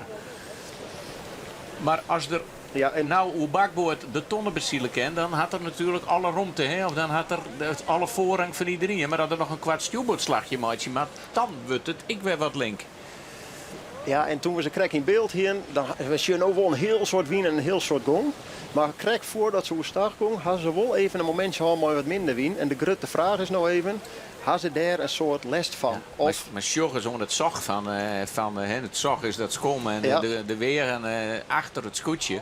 Langwaar die had natuurlijk de turbo en het liep het wel dat ze er een boetenboordmotor achter had, saffelen werd er spat eromheen. Die gaat er fantastisch en Ljouwert ligt het echt heel goed te komen. Maar het is nou nieuwsgierig, hoe komt Lemmer daar bij de bopperste ton uit? Ja, en dat ziet er toch wel goed uit. Ja. Ik zie daar nog een vlaagje onder de kant waar ik kom. Ze zullen misschien net voor de wedstrijd leren je bedriegen. En voort naar het eerste plakjes komen. Maar ik heb het idee dat ze op zich wel aardig uit die hoeken waar komen. Kan lang waar de tonnen berennen.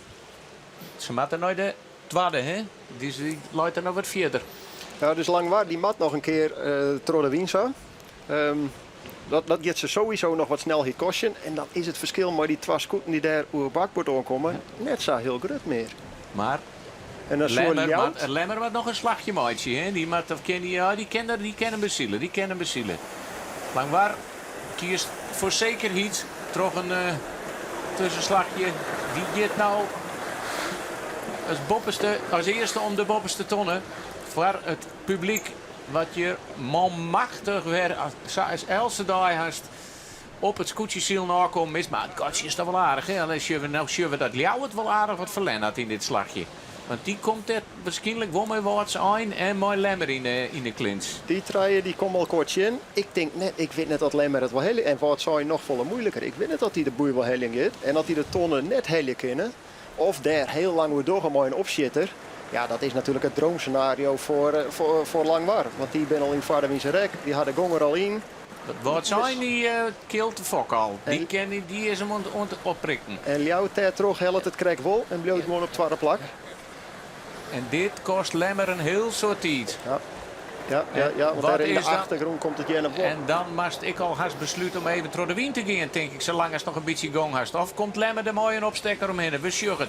Ze hadden de gong er in. Nou valt de fok wel in bij Lemmer, maar het is net zo 4 meer. En er zit nog gang in het schip. Maar ze hebben ik les van wat zijn. Ze kennen hun eigen koers niet zielen. Maar het kistje dat Lemmer toch wat heger kent dan wat zijn, hè? Het kan correct, denk ik. Ze binnen goed zielen. Het wordt voor wat zijn, wordt het kiele. Maar Lemmer had, nou, als kampioen zo kan zeggen, maar als leider in de wedstrijd, dan heb ik alle geluk. Geluk is het net, het schip rint. En het is toch Lemmer die nou om de tonnen heen komt. Ja, en dan zien ze toch weer naar voren staan. En lezen ze hier, ondanks dat het wel wat meters kosten had hier. Op het derde plak. Op het derde plakje. Op het derde plak is het dit dan de beslissende dag voor Albert Visser. Natuurlijk is het net de beslissende dag, want er komen nog, deze wedstrijd is nog net voorbij en er komen nog 2. Maar vooral ten opzichte van zijn concurrent Grauw doet hij hele goede zaken. En waar is Grauw? Daar is Grauw, er helemaal achterin. Ja, die had toch een heel lijn. En Huzem had een rode vlaag, het is Grauw. Maar Grauw, hier ik een rode vlaag, hè?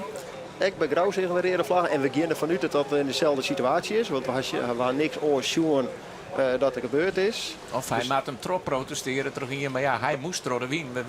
Net met helemaal waar. Er zit nog een scootje bij. Die win we even kwijt. Maar Grauw weer degene die op stuurboord aankwam. En dan ben je in principe het schip wat geen voorrang had. En wat zwaarder maar dat de bakbordscooter geen les van je had. Dus het is ongrauw om te zwaar dat zijn oren net in het paard zitten in die situatie. We krijgen terug dat het protest Schimmelkoor is. Nou, dat is duidelijk. En de verliezer van deze slag is toch het Veen. Dat nou, zonde, 8e haast om de tonnen komt. De Jouwer is direct bij. En dit hebben we van de week wel een beetje zien. Het Veen had net de power die Langwaar had. Nee, en ik net de power die Lemmer had. En dit begint eigenlijk al in dat Vaardewiense rakje. Waar we zeggen dat Lemmer er maar wat meer druk langskomt.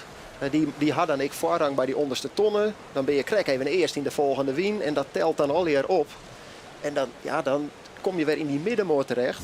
En dan moet je geen pech hebben. Want als je één keer met al die skippen om je heen zitten, wordt het een stuk moeilijker dan de 2 skippen die we hier zeggen. Mooi Langwaar en Ljouwert. Die er toch wel een beetje uitliedje erin nou. We moeten ondertussen maar even weer een tussenstand op van hoe de laatste tonnenronding is. Want ze zitten nu in het Vaardewiense rak. Langwaar op in een mooi gatje. Mooi Ljouwert. En daar zit weer een behoorlijk gat achter. En van het peloton is Lemmer de ongeveerder. En die had ik vrije win. Die kan mooi zielen. Daarachter staren. Wat zijn? Jennewoord, Huzem, Jouweren, Akkeren, Drachten. Het Veen op Alve. En die is van een 4e plakje haast naar een 11e plak zakken. En dan de hele mannen. Dan komt Grauw. En dan Snits. En dat had van de week als je het jongen. En dat is toch wel heel jammer. We hadden Snits al naam in een van de koershouders nog van, goh, waar weet wat zie je winnen en de klassementsleiders liet een stekje vallen. Maar wat we nou zeggen is eigenlijk helemaal oorsom. En dat is toch wel zoer, want zo'n goede eerste weken, je staat er lekker bij. Je ziet een mooie wedstrijden, een mooie strijd op Starum weer volgens mij nog mooi het scootje van Langwaar. En dan zo'n wedstrijd, de vorige wedstrijd ik al achteroon. Zou er iets verloren wezen? Zou er iets aan de hand wezen? Of is het gewoon toevallig dat ze 2 keer achterin zitten? Ja, ik heb... we moeten het Jappie maar eens vragen. En misschien hebben deze mensen er verstand van. Want dit ben de beste stuurlijn natuurlijk. Die al hier onder wel zitten. Al die mooie verrekijkers komen wel redelijk dichtbij. Maar ja, het wedstrijd spelen toch een heel soort bij de onderste tonnen hoor, nota. Maar het is voor het publiek ook weer mooi te zien. En Ja. hier zorgen we mooi de gatjes, hè? Ja, hier zien we de voorste 2 die erin. Ja, en dit is Snits, dit is toch wel jammer om nooit te zien. Het is echt een kampioenskoetje. Volgens mij de laatste periode dan Grauw, maar daarvoor een hele periode heel dominant was. En ja, ik had de leeftijd ervoor dat je een beetje opgroeit binnen, maar wie is favoriet? Schreeuw Snits maar op, want die doet elk jaar mooi. Ja. En dan is het gewoon even wennen dat je naar dit plaatsje zit te zien. En ja, hier zien we Grauw en daar krijgen we terug. En we zien het nog zelfs. Die hebben even de protestvlagen erin gehad. Maar die is er weer uit Lutsen. Dus dat weet je in Huzem. Maar Huzem had hem er nog wel in. Ja. Mooi profiel van de Turen. Ben grote lappen, hè? Ik denk dat er nou zuilmakers tussen zitten die hun eigen werk beoordelen kunnen. En dat is wel mooi. Vertel eens even, wij shirt een zielmaker dan nou. Nou, wat je... En dat is in het Oornewinse rek nog meer. Maar je ziet een beetje een boerging in dat zuil. Je ziet er een beetje een bolling in. En die zorgt er eigenlijk voor dat die wien door dat zuil heen stroomt. En door dat stromend langs het zuil, eigenlijk meer dan drukken, door dat stromen komt de zuil op gang. Dus als we straks het Oornewinse rak zeggen, dan uiteraard bij de Schoot en Oorlutsen zit het zuil wat strakker. Maar omdat het wien er dan langs stromen kan, ontstaat er een voorwaartse snelheid. En de skippers en de bemanning die kent door de trim van dat zuil, dus door die bolling wat aan te passen, kunnen ze ervoor zorgen dat ze wat meer of minder druk krijgen. En dan zul je zeggen dat je hier nou zit te luisteren en denkt, ja, je wordt toch altijd meer druk? En dat is ik zo. Maar meer druk komt vaak maar de prijs dat je wat minder heger in kunnen. Dus de scootjes die moeten een afweging maken tussen hoe heeg gewoon de wien wil wij zielen, zodat we een kwartier en route zielen kunnen, en hoe volle gong wil we hebben. En daar zit een soort van optimale stand tussen. Ja, en als je die vindt, en die lieken bij sommige scootjes, ik neem even een Lemmer, ik neem even een Langwaar, ja, die gaat lekker vaardelkoor. En van sommige oordeskippers die hebben we ons van ja, het rint net echt lekker. En dan gaan ze het onder andere over dit soort dingen. Maar het is terwijl wij zeggen dat er maar de baan sleutelen wordt, dat betekent dat de wien toch draait. En, maar het is zo, als het hudder waait, dan wordt de druk ik een beetje kwijt. Hè? Dan is het alleen maar scheef lezen en ze worsten skip met een beetje oranje haren. Ja, dus als een scootje echt hartstikke scheef gaat, dat ziet er voor het publiek dat er fantastisch uit natuurlijk. Want het jouwt spectaculaire beelden en dan zien we de pijlers die met hun holle onderwetter, meer onderwetter als bovenwetter zitten. Maar voor de snelheid zit dat net op. Je wil eigenlijk dat scootje misschien een beetje scheef, maar een stabiele hoek. En dus het zo weinig mogelijk verroring in die helling eigenlijk. En als het dan heel hard waait, dan just ik wel dat ze er een reef in gooien. Omdat ze gewoon te volle druk gaan. En dan lezen we meer scheef dan dat het vooruit gaat. Dan ga je net meer met het ideale deel van je skip tot wetter. Dus een beetje oranje zielen. Ondertussen zeggen wij dat Langwaar weer in het cruiserak zit. De bopperste ton. En net 4 erachter zit Ljouw het al. En daar had de adviseur het hele shirt al uit. Dan viel hij de wien nog beter. Douwe Visser, de adviseur van Snits, vond het altijd lekker in dat bekende hemd. Omdat hij dan vielde. Nou, dat de wien en het waren wat er verloren. Nou, bij jou denken ze, ik doe alles uit. Dan viel ik het nog beter. Ja, ik hoop wel dat er een grens om zit en dat het hierbij bloot. Ljouwert, een mooie wedstrijd ontnauwd daar. Ken ze, ik wil even broeken voor het moraal. Want ja, zij staan een beetje in de middenboot. Op een Zandenplakje. zandenplakje, ja. Ja. En hier hebben we de klassementsleider. Als redden om de tonnen heen. Ja, en die had dan toch wel weer een fantastische eerste ronde shield. Hè? Maar dat we ze uit de start net helemaal ideaal, net helemaal vrij. En het gaat, hè? Dus je ja, had nou, precies. ik kom ik net meer in een situatie te landen, ken ik zelfs... Kies je eigen keuzes, maatje. Hij is helemaal... eigenlijk had hij hier het kampioenschap vooralsnog volledig in eigen hand. De jouwer. Nog in het voorde wiense rek. Daar gaat de lemmer. Maakt het zijn maatje. Voor eerst nou al hier de slag naar het strand uit Woudegemaal.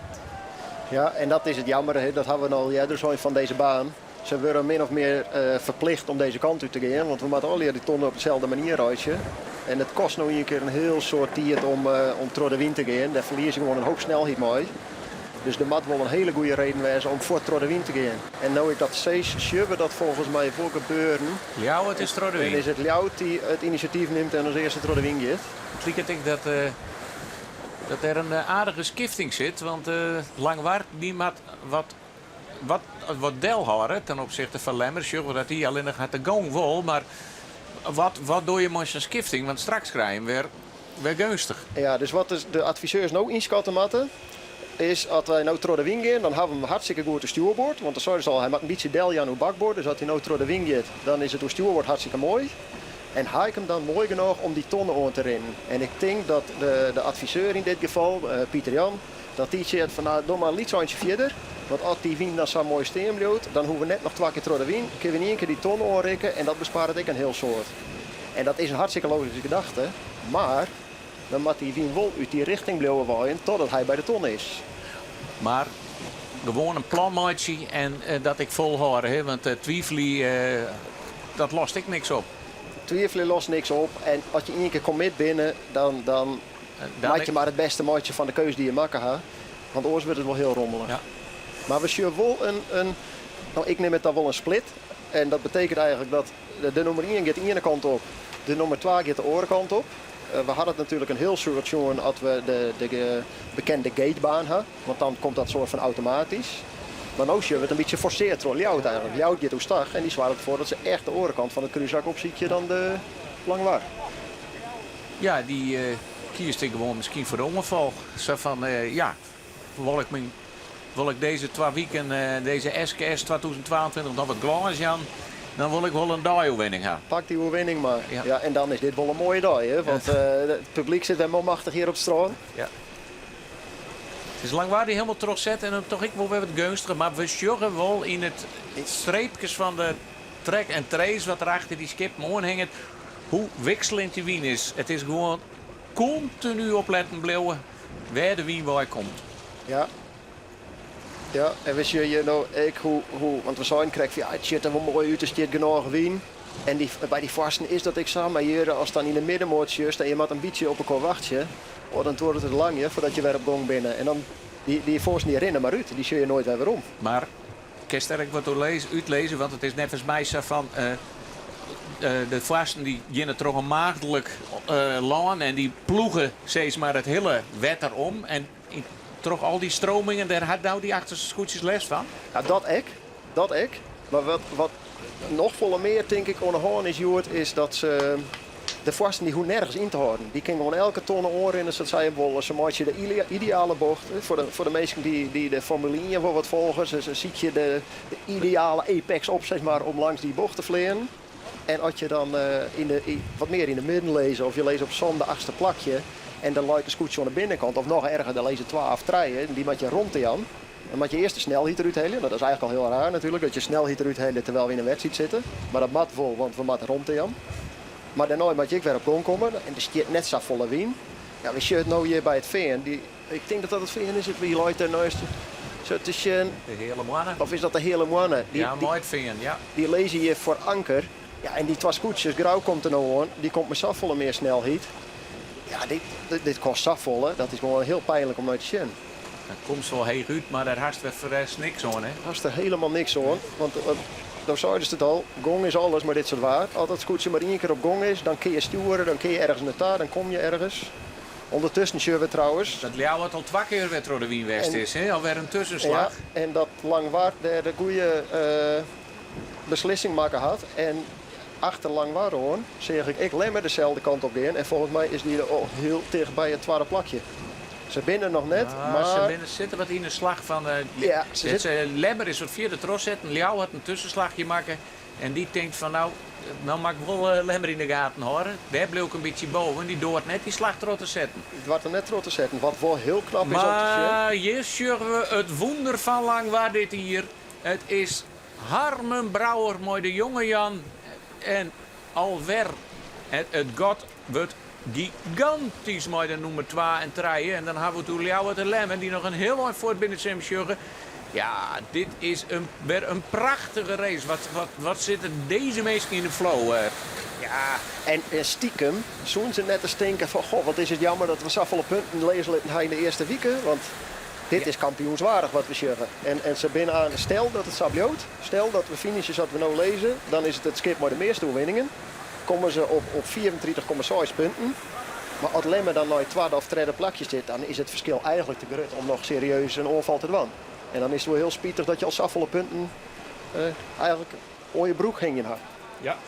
En we nemen ze maar even op het rijtje. Het wie op Grauw hier lang waren een 12e plakje. Daar starten ze net goed. En dan is het des te knapper, daar staan toch wel, want wij zeggen nou de flow, maar dat is hun mentaal toch omboegt. Want meestal die eerste wedstrijd is altijd wel heel belangrijk. En op de Veenhoop, een 8e plak op Jennewater, Zonde. Nou, dat zijn de wedstrijden die toch Lotting een beetje bepaald wordt. Maar toen begonnen ze op het Rommewetter. Een 0,9 op Terhenne. Een 6e op Langwaard. Even een beetje mindere dooi. Nou ja, wel echt een mindere dooi. Eerlehuizen. Een 11e plak. Nou, en nou knopen we de 0,9 om elkaar. Op Starum als eerste. Op Woordzijn een eerste plak. En ja, we binden al lang net. Maar ja, wij zetten dus heel tien op Langwaard, toch? Ik heb net... Had ik nou mijn inzet nog vroeger mooi? Ja. Oh, nou hier staat al. Ik hier dan net in, dus dat scheelt. Had je hier mij al dwongen om een keuze te maken. En, dan had je de verkeerde brouwer kiezen, volgens mij. Ik had volgens mij de verkeerde maar goed, de wedstrijd is nog lang. Ze werden wel vaker trom elkaar hellen, de Sietse en Harmen. Nee, de wedstrijd is nog lang, maar het ziet er wel fantastisch uit weer voor Langwaard. En ja, ze zeggen natuurlijk ook wel vaak, die eerste 3 wedstrijden, Grauw is dan een wedstrijd op zich. Dat is dan even de eerste die is spannend, maar daarna is die 2, ja, toch mooi Lotting inderdaad. En op dat smelle wetten, daar heb je echt een grote factor die je net onder controle hebt. Maar ja, als je dan zo'n wedstrijd op... wat is het? Op Eerlehuizen en op Grauw had het wat lezenlid. Ja, daar had het wel lezenlid. Maar die vierde wedstrijd, zeg maar de eerste op Iepenwetter in Terhenne. Ja, als je daar maar zo'n mooie wedstrijd noemt, dat jouwt wordt wel een hoop moraal natuurlijk. Dus ik snap wel dat ze die eerste 3 wedstrijden achter hun litten hadden. Het is Ljouwert nog heel tijd op het tweede plak. Wordt wel bedriegen terug, Lemmer.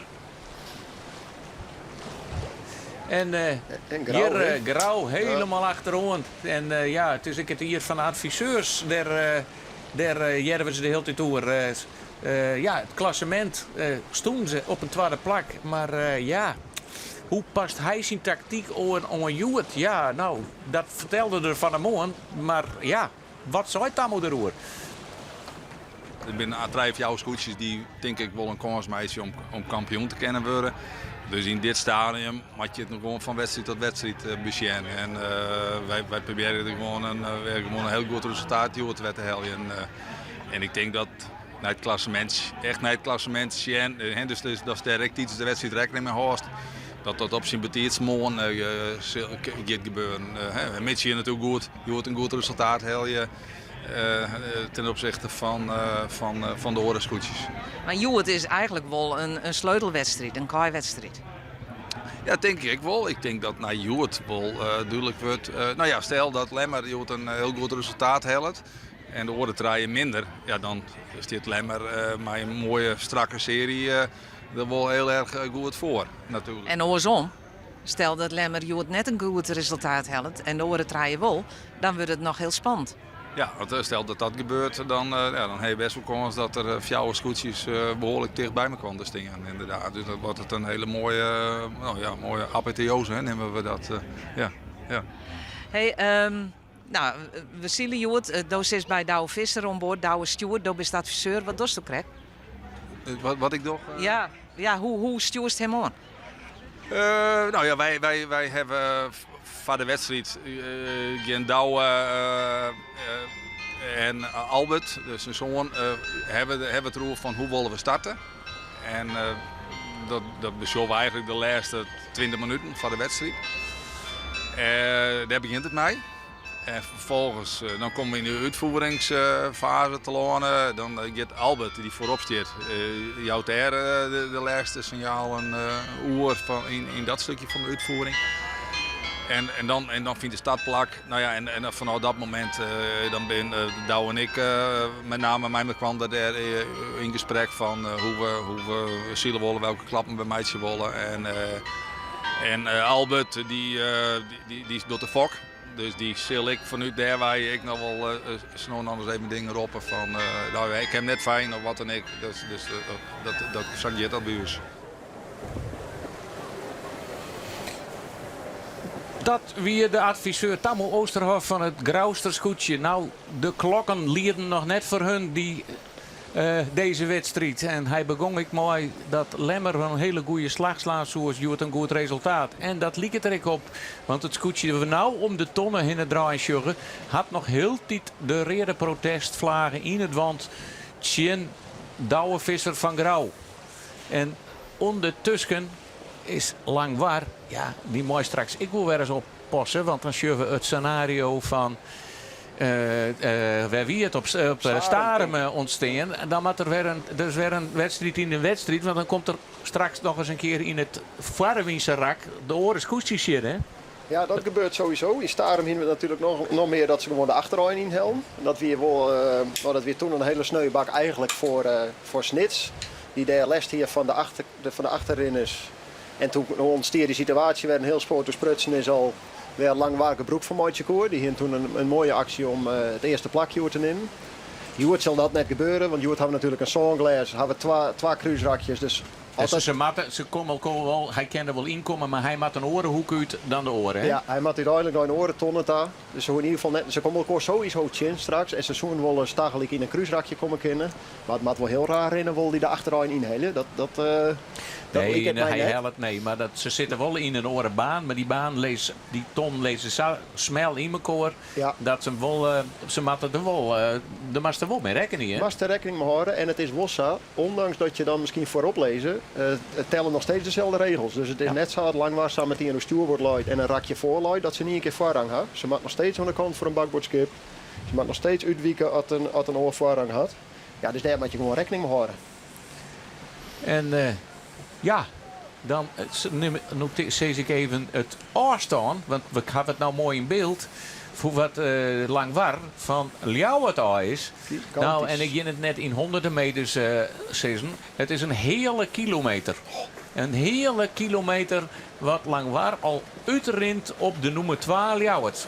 Ja, en we zijn nog maar krek onderwijs eigenlijk. Nou, het gaat sneller als denkst, Roelof. Ja, dat heeft altijd als je praten bent met scootjes, maar inderdaad, het is nou ja, een 34, ja, nee, het is zo lang binnen dat het is onderwijs. Maar wat zei ze? We hadden dit wel een paar keer dus, jongen. En toen kwam de spanning letter dan wat waarom. Ja. Dus hoe nou net, nee. Dat is natuurlijk iets werk om het een beetje spannend te houden. Maar dit is nog net een gelopen race. We zien nou Langwaar in beeld. Safvolle wien hadden ze nou net. En ze werden nou net bedreigd. Maar ze is even zo'n momentje krijgen. Dat het even zonder winst is. Ja. Terwijl de achterste die inderdaad dan een hele kilometer verderop lezen, die kan samen een hele oren win hebben. Want ze leiden op wat zijn toen ik al een heel eind voor hen. Toen kwam het toch ik weer. Moest hij toch nog even verdedigen in mijn huizen. Ja, en nou zie het ik een beetje. Dus zit daar boppen in de maar volle meer win. Dus hier bij de bopperste tonnen hadden ze nog een beetje win, een beetje gonkje. Bij de onderste net zo volle. Als dat te lang wordt, ja, dan kan van die 400 meter, dan wordt dat misschien wel even jouw 100, 300. En voor als het wist, is het weer spannend. Ja, de wien is de baas, Joet. Alle weekend wel, maar daar kan nog wat dingen gebeuren. Nou, we nemen maar even op weer een beetje hoe de stand op het stuit heen loopt, ja, dan is dit toch een beetje een vertekend beeld. Ja, de boppers binnen net niet eens om de tonnen. De boppers dan nee. Of de Maar achtersten binnen net niet eens om de boppers de tonnen, moet ik Ik zeggen. wil toch even nemen dat Grauw, die zit wel alweer in het Vlaardewinse rek en die laat nou op een zandenplakje. Ja. Dus Grauw had wel een heel eind ophellen, maar er rent een protestje in hem. Ja, en we zien het nou, hè. We hadden de laatste slagje naar binnen, waar de voorsten zo krijg ook stuurboord heel heeg die tonnen oren in de koen. Is de wien weer helemaal naar rechts draait, dus meer naar het oosten, naar het eerste te. En met deze scootjes maar 2-3 keer door de wien. Dit is de wien die het voorste scootje ik nog net hier, maar die zal aan, want die wien die beweegt vaak, hè. Die beweegt door het wetter. Dus die komt vanzelf bij de ondersten. Maar dit is wel een soer. En ik denk, we hadden het net helemaal goed in beeld houden, maar ik denk dat Grauw van deze wienskifting gebruik maken had om zichzelf gewoon weer om te vechten in de wedstrijd. En daarmee ook in kampioenschap natuurlijk. Ja, want Grauw had 6 plakken inhellen. Wat zijn is in een opscoot. Die leidt op het zesde plakje. Het is de Jouwere die een hele goede slag had. Die leidt op het 5e plakje. En die is 3 plakken om naar voren te scoot. En slachtoffer van dit rak is dan Starem. Die er in het begin zo verschrikkelijk mooi bij ziet. Maar ja, die zorgen we, dat is toch, ja, in feite zoals ze zeggen, die ziel stabiel achteruit altijd. Ja. Dan is het toch een snel iets kwestie, denk ik, hè? Ja, ik weet het net. We zullen het even. Als we het nou even positief voor ze horen, dan zou ik zeggen, ze hadden nog mooi de aansluiting. Een goed rakje en dan is dat de 4e plak nog net zo 4 voort. Maar ja, als we eerlijk zijn, dan zien we wel vaak dat ze langzaam maar zeker naar achter een trooien worden. En dan, ik kreeg de vraag in de voorbeschouwing van ja, zou een coach helpen kunnen? En toen zei ik van nou, coach is wel een heel breed begrip. Want dan zou je zeggen, maar waar wil je dan helpen en wat moet hij dan doen? Maar bij Starem zou je dan wel de vragen stellen van ja, wat is het nou? Is het een snelheidskwestie? Of binnen de beslissingen? Wat zorgt er nou voor dat je zo achteruit gaat in die wedstrijd? Want daar wil je elke vinger op lezen kunnen, dan kun je verbeteren. Ja, de snekerpan. Dit is het beeld van de laatste 2 wedstrijden. Helemaal achterom. Ik neem ze alle maar eens even op, want ondertussen zit de nummer 1 daar links alweer in het Onewiense rek. Was hij nog de enigste. Lang maar. 4 en 4 op kop. Is wel een beetje verlen in het rekje, maar het God is nog riant met Ljouwert. Op 3e plak de Lemmer, 4 Huzem, 5 Jouweren, 6 woord zijn, 7 Grauw, 8 Jennewoord, 9 Starem, 10 Akkerem en Alve het Vingen. Die zakkert hield hij verder aan. En 12 de hele mannen, 13 drachten en 14, ik neem hem al, Snits. Ja, en we zien nou wel dat de scootjes achterin een soort wien krijgen. Dus dat zou goed nice wezen kunnen voor Akkerem, Jereveen en Drachten. Als die daadwerkelijk een beetje wien krijgen, werd het toch op liek. Het is de meeste wien die ik zo heb vanmiddag. Dat die misschien weer een beetje waarom kunnen naar de midden, dat er nog wat in zit. Maar op dit stuit is dit wel echt een groepje wat... Ja, je surft het duidelijk, hè? Ja. Dat hier te lang was, ze krijgt ik les van. Hier is volop in de druk. Ja, daar liep het op. En de druk, dan haast het volgens mij hoe de donkere plakken op wetter. Daar zien we op dit beeld is net zo goed te zien, maar van boven een keer dat mooie zien, als het zo'n donker gebied is.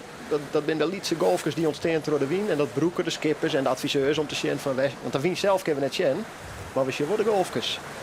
En Lemmer. Kan Lemmer heger uitkomen in het rak dan Ljouwert? Die liep het voor de eerste tonnen mooier te ronden dan het Ljouwerter scootje. Ja, hij komt een liets beetje heger uit. En dat is heel belangrijk, hè, om vrije wind te houden.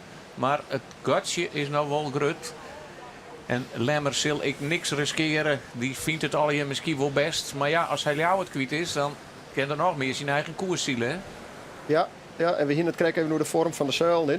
Dat die scootjes eigenlijk vooruit gaan, zodat de wind erheen stroomt. En daarom is het zo belangrijk dat die krek wat heger uitkomen kan. Want die wind die stroomt door het zuil van Ljouwert in dit geval heen. Maar die komt er aan de achterkant ook weer uit. En die is verstoord. Dus die wind die is helemaal verstoord en dan komt hij bij Lemmer. En daarom zei ze, dat is soms wel eens moeilijk voor te stellen. Maar daarom zei ze, ik had de scootje er net helemaal boven luidt, maar ik jocht voor. Dan had je er alsnog last van. En eigenlijk is het zo, hoe heger dat je dan lezen, hoe minder les dat je ervan hebt. Dus Lemmer had nou nog steeds wel les van de smarge wien, om het even zo te nemen, van de zuil van Ljouwert. Maar minder dan als ze de rjocht achterlijn heen. Ja, en daar sjuggen we nog de rode bloedvlag. We vlagen van Huzum. En we hier het ik op beeld. Grauw moest Roddewien.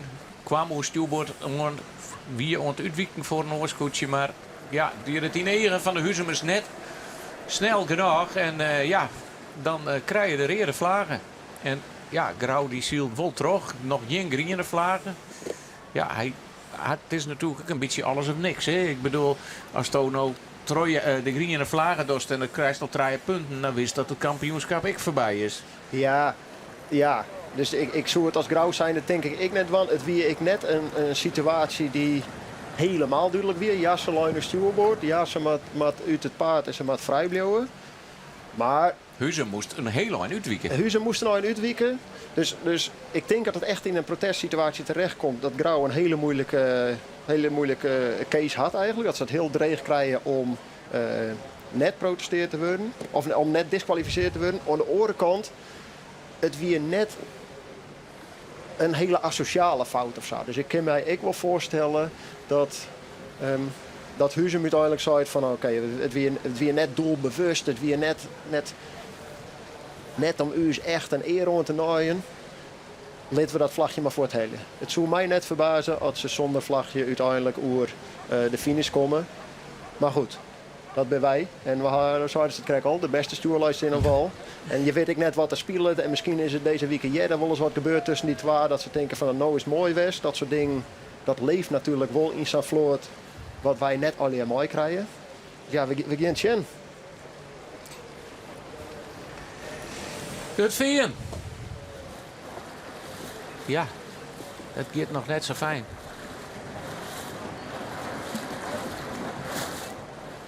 En, of zeg ik het nou verkeerd? Hier we nou ze moeten er eens even verkiezen om even al je verschillende kleuren shirtjes om te doen. Dat is voor u altijd wel makkelijk. Dat maakt het al wat makkelijker. We zeggen wel dat groepje in de achterrij, waar het even op lieken dat ze een beetje wien kregen om misschien aansluiting te krijgen. Die ben weer helemaal stil van. Het verschil is weer hartstikke groot. Maar het is, het is met Gotje is wel wat lietse worden. Er is wel 200 meter in je roen op Langwaard, Trolljouwert. Ja. Maar ja, Langwaard komt nou straks in, je kent hem zo eens we meten bij de bovenste tonnen. Hè, dat die komt nou even in de win. En er is ik nog geen in deze slag op avontuur gaat. Zo moet je al hier deze eerste stuurboordslag zetten ze al hier terug. Ja, en dan zal ik de volle betere slag wezen. Want als het zo duidelijk is, dan kun je het net veroorloven om 2 keer door de wind te gaan. Dat kost dan te volle snelheid. En dan moet je gewoon even, we zetten hier de staren Woldewaan. Maar ja, dan moet je gewoon even je kans afwachten voor een volgend rakje. Soms is Sielen gewoon even wachten op een betere kans. Je kan ik net altijd maar een alles of niks beslissing nemen. En dan moet je even je geduld bewaren.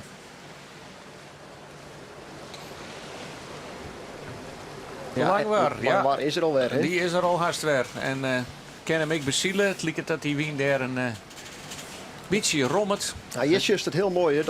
Ze varen ook krek op een wat donker stukje dan aan de onderkant van de tonnen.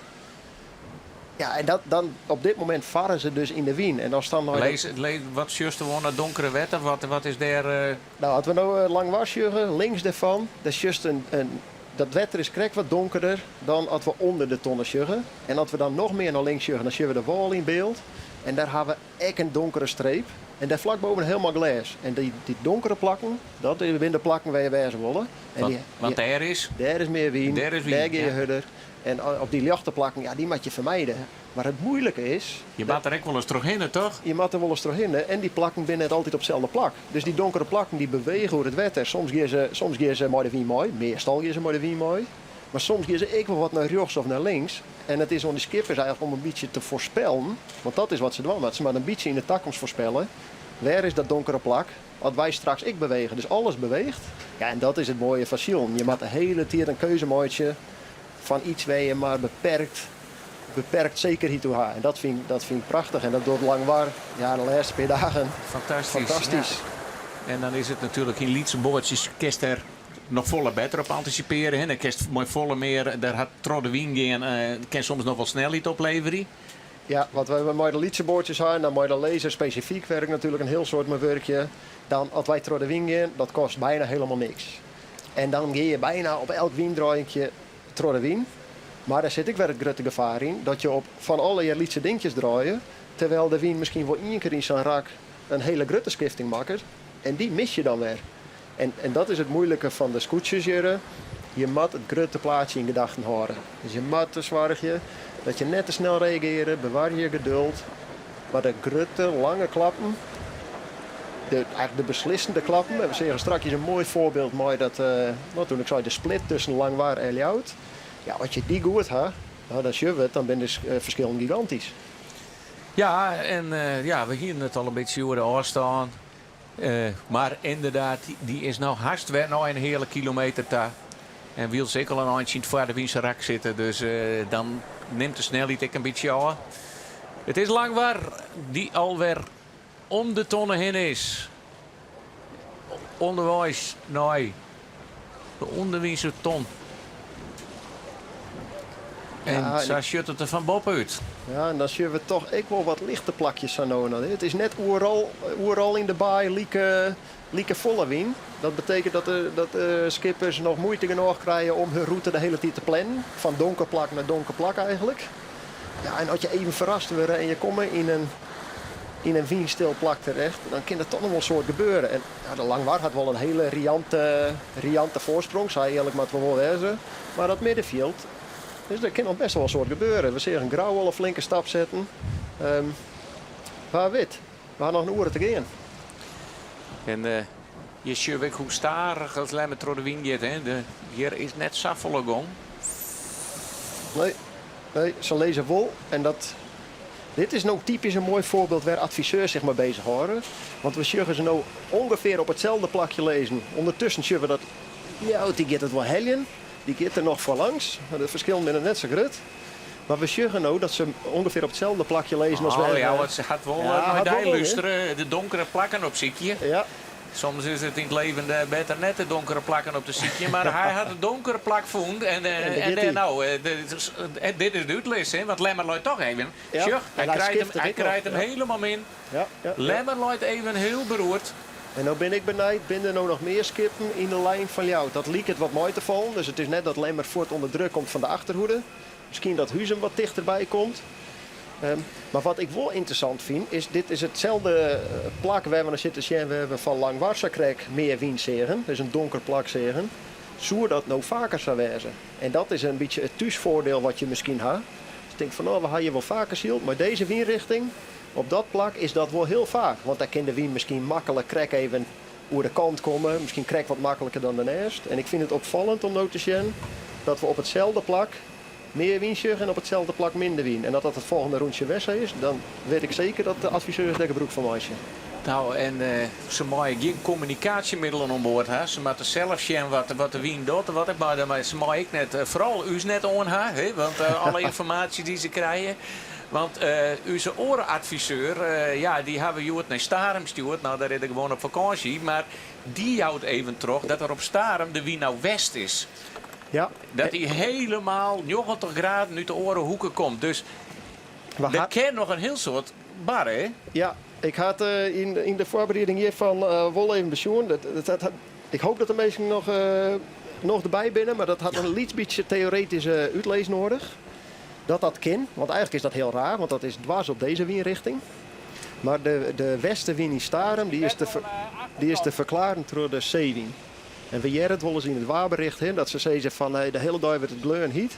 Maar midjes op het strand een verkoelend windje van zee. En die is er mooi net. En die wien die ontstaat omdat het zo heet is.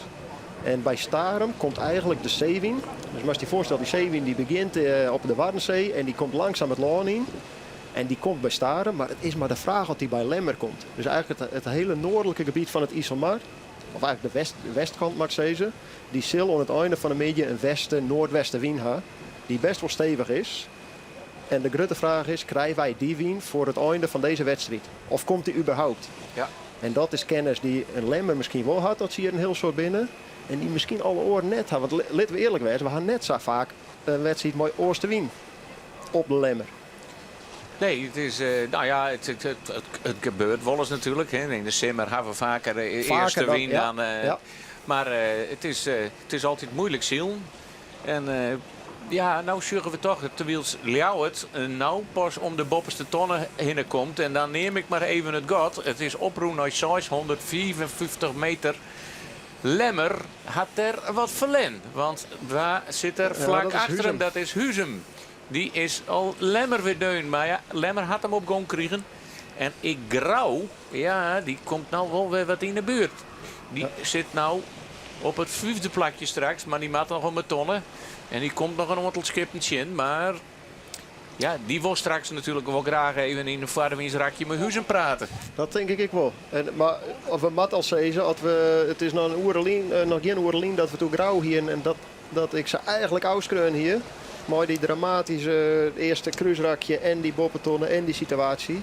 Als zij hier uiteindelijk 5e of misschien zelfs nog wel beter 4e eindigen kunnen. Ja, dan houden ze het kampioenschap. Dan is het verschil groter worden. Dus het wordt minder spannend. Maar dan is het nog steeds binnen in je wedstrijd. Want we weten dat Lemmer als slechtste wedstrijd een 8e plak staan had. Zolang dat verschil minder dan 8 punten is, ja, dan gaat het tot op de laatste dag spannend worden.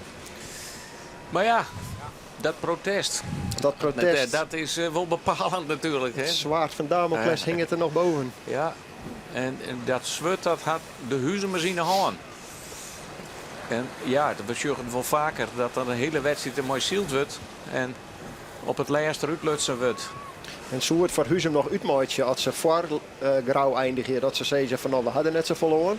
Maar stel dat Grauw inderdaad aan langskomt in dit Vaderwiense rakje of in de volgende. Dat ze zeggen ja, hou even. Wij hier nog een akkefietje. Of de bleef erachter of we zetten dat protest nog in. Of gebeuren dat soort dingen net. Hoe werkt het bij hem? Of tenminste dan stel als het op in de medal race is van de Olympische Spelen. Nou, dat is een hele specifieke. Dan is het ieder voor zich. En alles wat je broeken kan om te winnen binnen de regels. Laten we dat wel even erbij zeggen. Dat zie je dwan. Ik denk dat het voor deze skippers iets oors is. Want je moet nog wel een paar dagen nou, maar eigenlijk hier een maal of verder. Dus je wil echt net bij elk wissen was je maar een protest inzetten. En oerloos ruzie om uitje. Want voordat je het weet, dan wordt dat de norm. En ik denk dat het een hele mooie gedachte is dat je het zo vol mogelijk op wetten probeert op te lossen.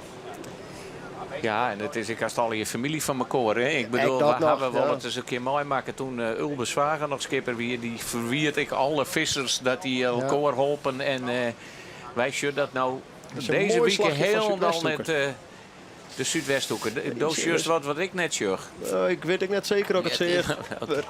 Die Zuidwesthoeken had een slag maken waar die striemen uitkomt. En waarschijnlijk helemaal achterom. Die keer net best, nee.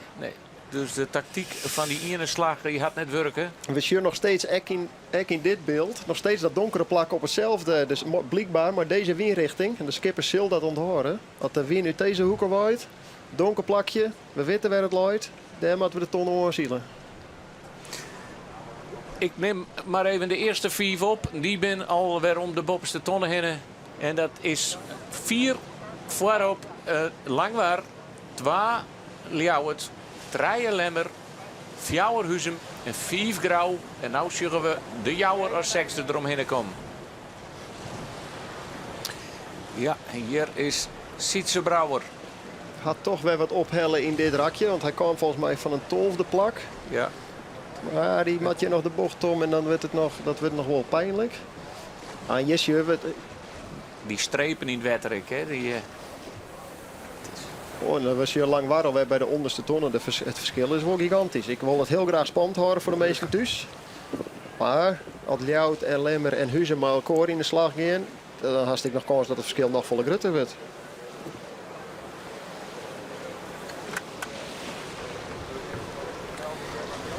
Maar Langwaar voorop.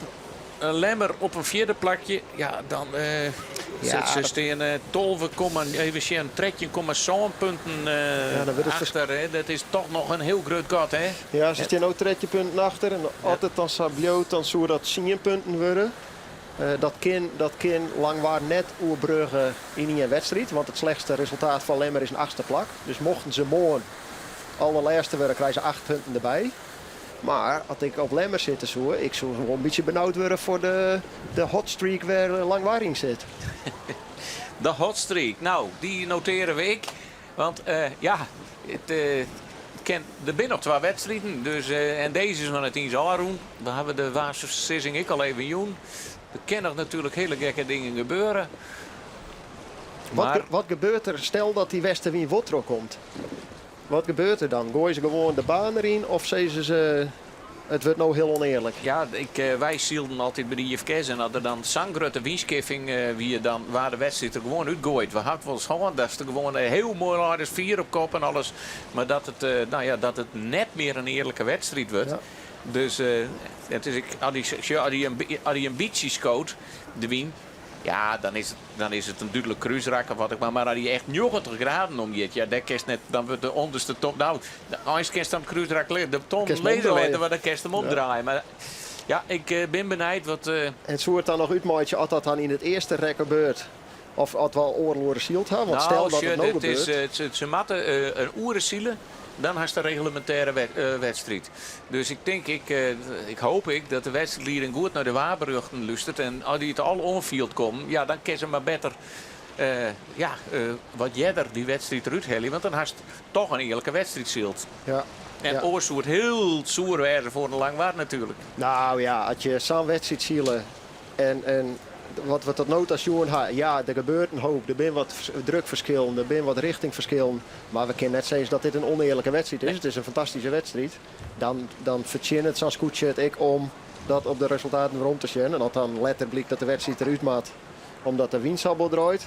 Ja, dat is wel een hele sneuwe zaak. Maar het oeren is volgens mij inmiddels voorbij. Dus de commissie had de kans eventueel om er op elk moment een einde aan te maken.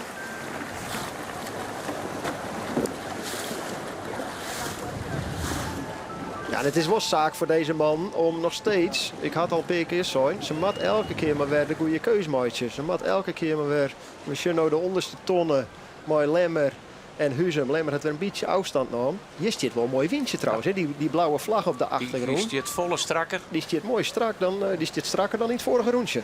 En dan is voor mij even een mooi moment om toch weer even op te nemen hoe iedereen in de wedstrijd loopt. Ja, het wordt vervelend. Nou, net voor langwaard natuurlijk. Maar het is... noemen je de hele tijd nog langwaard. 12 jouwert, 3 Lemmer, 4 Huzum. Deze lezen redelijk stabiel op hun plakken. Dan komt erachter 5 Grauw, 6 jouwer, 7 Jennewoord, 8 de hele mannen, 9 Akrum, 10 Woord zijn, Alve Starum, die had een heel eind verlen, 12 het Vingen. Trekje drachten en nog heel tijd achterop. Ja, daar wil het net. De snekerpan op nummer 14. Ja, en het liep het dan. Ik wil dat je één keer in de hoek zit waar de klappen vallen. Bijna elk beeld wat we snits even in het beeld krijgen, denk ik van goh, ze zijn net zo heel volle wien. En elke keer dat we lang waarschuwen, denk ik nou, die liet je wat wakker zijn volle wien te hebben. En dat is dan ik wel een beetje. Het wordt dan ik van kwaad tot erger. Je haalt net zo volle opties erachter. Maar als we nou naar die scootjes juggen die hier om die boppers te tonnen, om tonnen treien gaan nog. Ja, die hebben wat minder wien dan toen we kregen Langwaar en Lemmer hier omheen kwamen zijn. Maar het lijkt ik wel dat de wien draait. Hè? En dat de baan nog net onpast is. Want we juggen nou al je scootjes. Wat het eerste voor de Wiense rak wieden. Net maar de fok te loevert. Dat net de boom erin. Maar gewoon dat ze hem de tuigen om beide kanten had. En dat jouwt wel een beetje jongen dat de wien toch wat uit de oren hoeken komt. Ja, daarvoor had ze hem er al in de loert. Dus daar is hij wel meer voor de wien. Dat ken ik in de baan zelf een skifting wijzen natuurlijk. Hè? Dat ken ik, het door de baan verhoren, ja. En het wordt voor de commissie natuurlijk steeds moeilijker. Want ze zijn wel voor jou van ja, we doen het zo'n glas. Want als ze dan in de baan zitten, dan kunnen we de oren aanpassen. Maar ja, de verschil met ook zagrut. Dat ze haast in beide baan tegelijk zielen. Ja, wat is dan je moment dat je even die ton verslepen kan en dat je de boel even aanpassen kan? Maar vooralsnog hadden we misschien dat ze inderdaad de loer erin hadden, maar we ervan uitgaan dat de baan er nog mooi genoeg in zit en dat er wat kansen in zitten.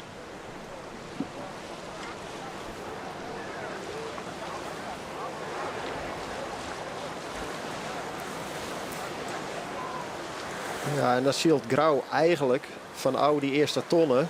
een hele knappe wedstrijd. Hè? Het is wel kampioenswaardig. Wat je dat zou zeggen. Ze zitten in het probleem. Ze lijnen wat mij betreft maar 8 tellen op de groen. En ze staan op en het gevecht is er nog. Daar haast het hoe Lemmer, of net? Nee, Of Grauw. Ja, Grauw hier. Omdat hij vijfde is. Ja, nou, dat ja, hij goed, de bedoelde steun met de protestsituatie. Ja. Ja, en dan ze lijnen direct, want het weer die protestsituatie, maar het gebeurde ook helemaal in de achterrij. Ze lijnen daar op een 12e, 3e, 4e in de plak, zonder win. En ja, als je dan zo snel de boel herstellen kan, want een 5e plakje, het is misschien net wat ze willen, maar die kun je nog mooi tellen in kampioenschap. Ze zijn nog net uitschakelen op deze manier. En dat is wat we in de voorbeschouwing hier nog even kwart uur. Je wint een kampioenschap net met eerste plakken. Je verliest een kampioenschap met je slechtste resultaten. En als je die voorkomen kunnen. En als je van dat ene zonderplakje krijgt een 5e mooitje kennen. Ja, dat zijn toch 2 puntjes. En aan het eind van de 2 weken tel ze al je bij elkaar op. En het is het verschil tussen een kampioen of 3e, 4e.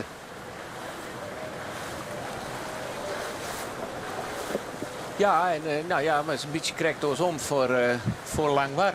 Die had zijn... Ja. Het is nog net, maar die hebben het wat voetje bij de minste wedstrijden. Er had een kans dat we een kampioenschap hadden waarbij Langwar 4 wedstrijden wint en net kampioen werd. En dan bewijst dat maar weer eens dat Ziel echt een sport is van constantheid. Je komt er net maar in een fantastische overwinning. Er wordt net teld hoeveel 100 meter dat Langwar je voorluidt. Of als ze straks een kilometer voorlezen. Langwar krijgt 0,9 punten. En de nummer 2, Ljout in dit geval, krijgt gewoon 2 punten. Dat verhoort niks als ze nog maar een centimeter winnen of maar een gigantisch verschil. Dus voor het gevoel is het heerlijk. Langwar speelt fantastische wedstrijden. Die krijgt aan Peken 0,9 op rij. Maar als we even naar de feiten zeggen en het bloot zat het nou luid. Dan had zij net het kampioenschap in eigen hand. Dan is het verschil met Lemmer nog steeds 10 punten. En dan is het nog steeds heel dreig om dat in 2 wedstrijden goed te maken.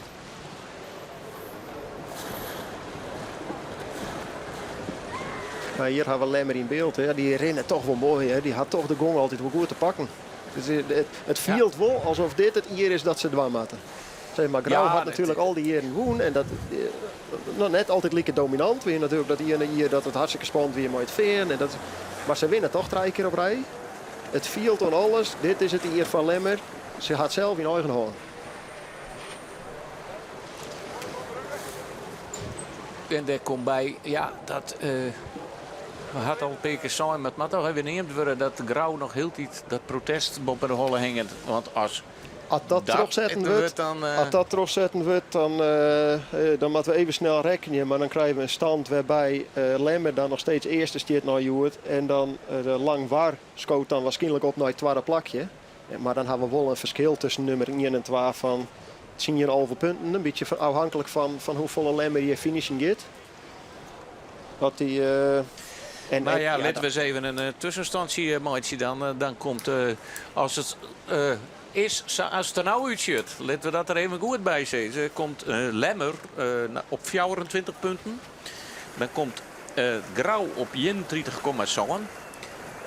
En dan gaan we het er even over dat deze man zijn protest net trots zet. Nee, dan verhoort het behoorlijk. En dan krijgt Langwar, ja, die komt op 34,6.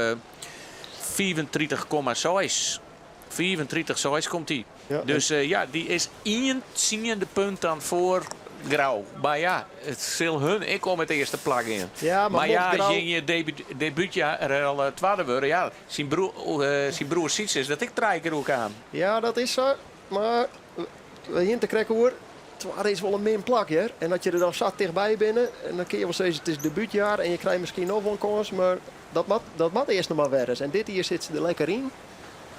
En als je een kans hebt om kampioen te worden, dan moet je alles op alles zetten. Want uitstellen dat volgend jaar, daar krijg je een soort meest speed van, denk ik. En ze hadden natuurlijk nog 2 wedstrijden.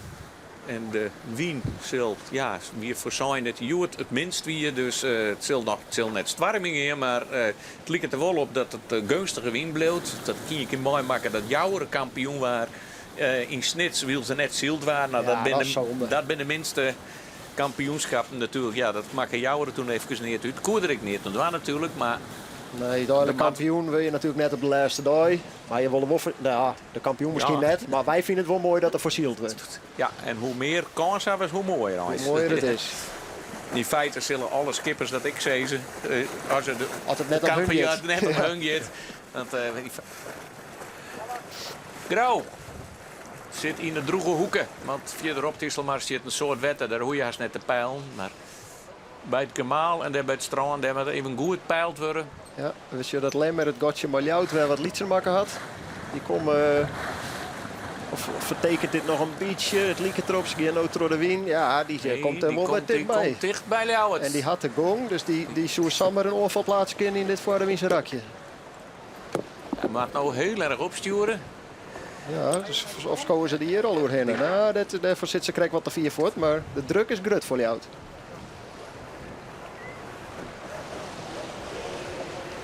Ja, en als je dan deze snelheid die ze had, als ze die mooi nemen kennen, dat Vorderwiense rakje in en het looit er jocht in, ja, dan kun je dus aan neer komen. En dan ben je mooi positioneerd eigenlijk voor de volgende bochtzoek, had deze. Maar dan kun je zomaar de binnenkant bedriegen. Dus Ljout looit er nog voor, hè? Begrijp me net verkeerd. Maar het is deun naast elkaar. En ik, Ljouwert en Langwaar om de bopperste tonnen. En dan hebben we het hoe de noemen 2 en 3. Maar ik nog heel dichterbij, de hele tijd, Huzum. Ja. Mengt zich ik nog in de strijd. En nou met Lemmer, ik gewoon zijn eigen koers een beetje varen. Hè? Want ik bedoel, hij kan wel heel erg strijden gaan. Maar ja, kan ik in een situatie komen. Hij wil hij wel een beetje los natuurlijk. Ja, en Grauw zit er ik net zo vier meer achter. Hè? Want we hadden nou Huzum wel in beeld. Maar als wij even geduld hebben, we draaien de camera een beetje naar links. Dan zien we Grauw maar een mooi gongje aankomen. En nou jaren we het loodsignaal. Dat betekent dat de finish erin loopt. En dat Evensjen zit Langwaar al in het onderwiense rak. Dan zijn ze nog één keer. En Langwaar zit nog in het Vorderwiense rak. Dat is niet Vorderwiense rak. Dan is het straks één keer omheen. En dan kom je daar weer de witte vlag met blauw blok. En dat betekent dat Langwaar die zit inderdaad hier in het Vorderwiense rak. Maar een riante. Nou, riant is haast een te lichte uitdrukking. Ja. Die zit in een zetelvaart die nooit zien.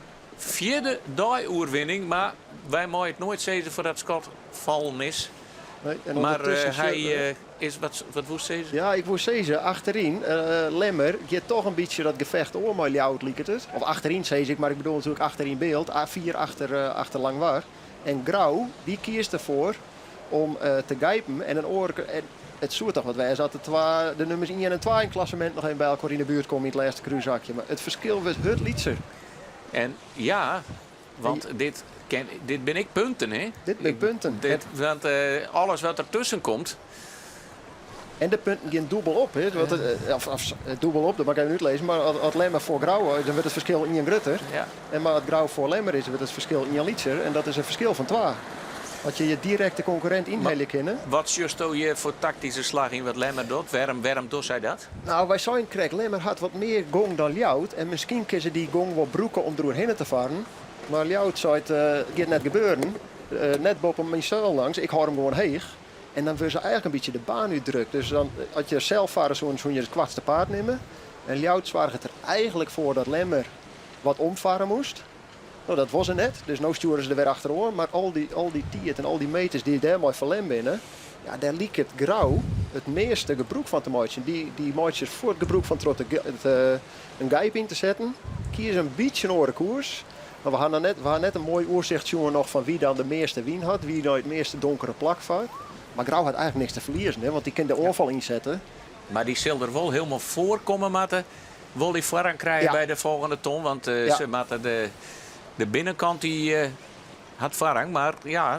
Ik denk dat ze Huzum al haast voorbij binnen. Maar haast gelijk, ze mat er echt voor langs. Maar hier op dit beeld zien we beter.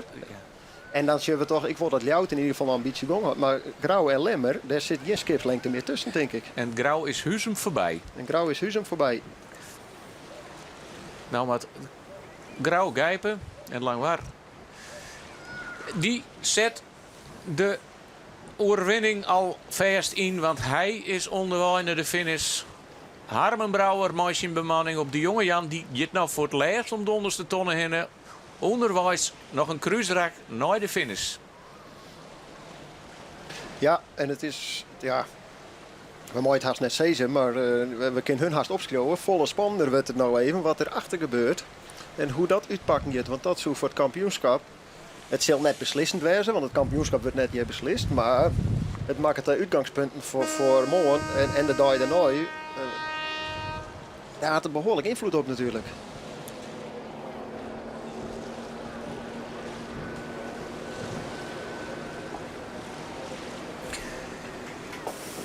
Ljouwerts en Lemmer. Lemmer zet er even een aanval in. En ja, zult er toch zijn neef dichterbij komen. En dan hebben we het door Douwe Visser van Grauw. Huzum valt er wat tussenuit. Bij Jere zullen de mensen die ja, de laatste dagen snel litten dat ze het meest verstaan verschillen hebben. Ja, Harmen Brouwer. Ik weet niet dat ze het meest verstand van hebben, maar ze zitten wel lekker in. Ze maken de goede keuzes. Ja, je kun je niks van zeggen. We gaan geen moment naar lang waarschuwen en toch van, oh, dit wordt spannend. Van oude start, goede snelheid. Keuzes zijn alweer logisch. Ja, als zij dit winnen, en ik geef voor het gemak maar even vanuit, is dat meer dan terecht de winnaar. En ja, hij mengt zich toch een beetje, hij blijft een beetje de belangrijkste uitdager. Het is als Grauw of Lemmer iets vol litten, als je het net in. Behalve het protest, was er al een paar keer door hast. Als die een stekje vol litten, ja, dan zit Langwaard er bovenop. Maar vooralsnog, Lemmer en Grauw, doen gewoon wat ze doen moeten. Ja, en dan juist dat in een situatie toch heel bepalend wezen kennen. Hè? Voor mij Grauw hebben we toen het protest. Want oors hier het nou gewoon nog...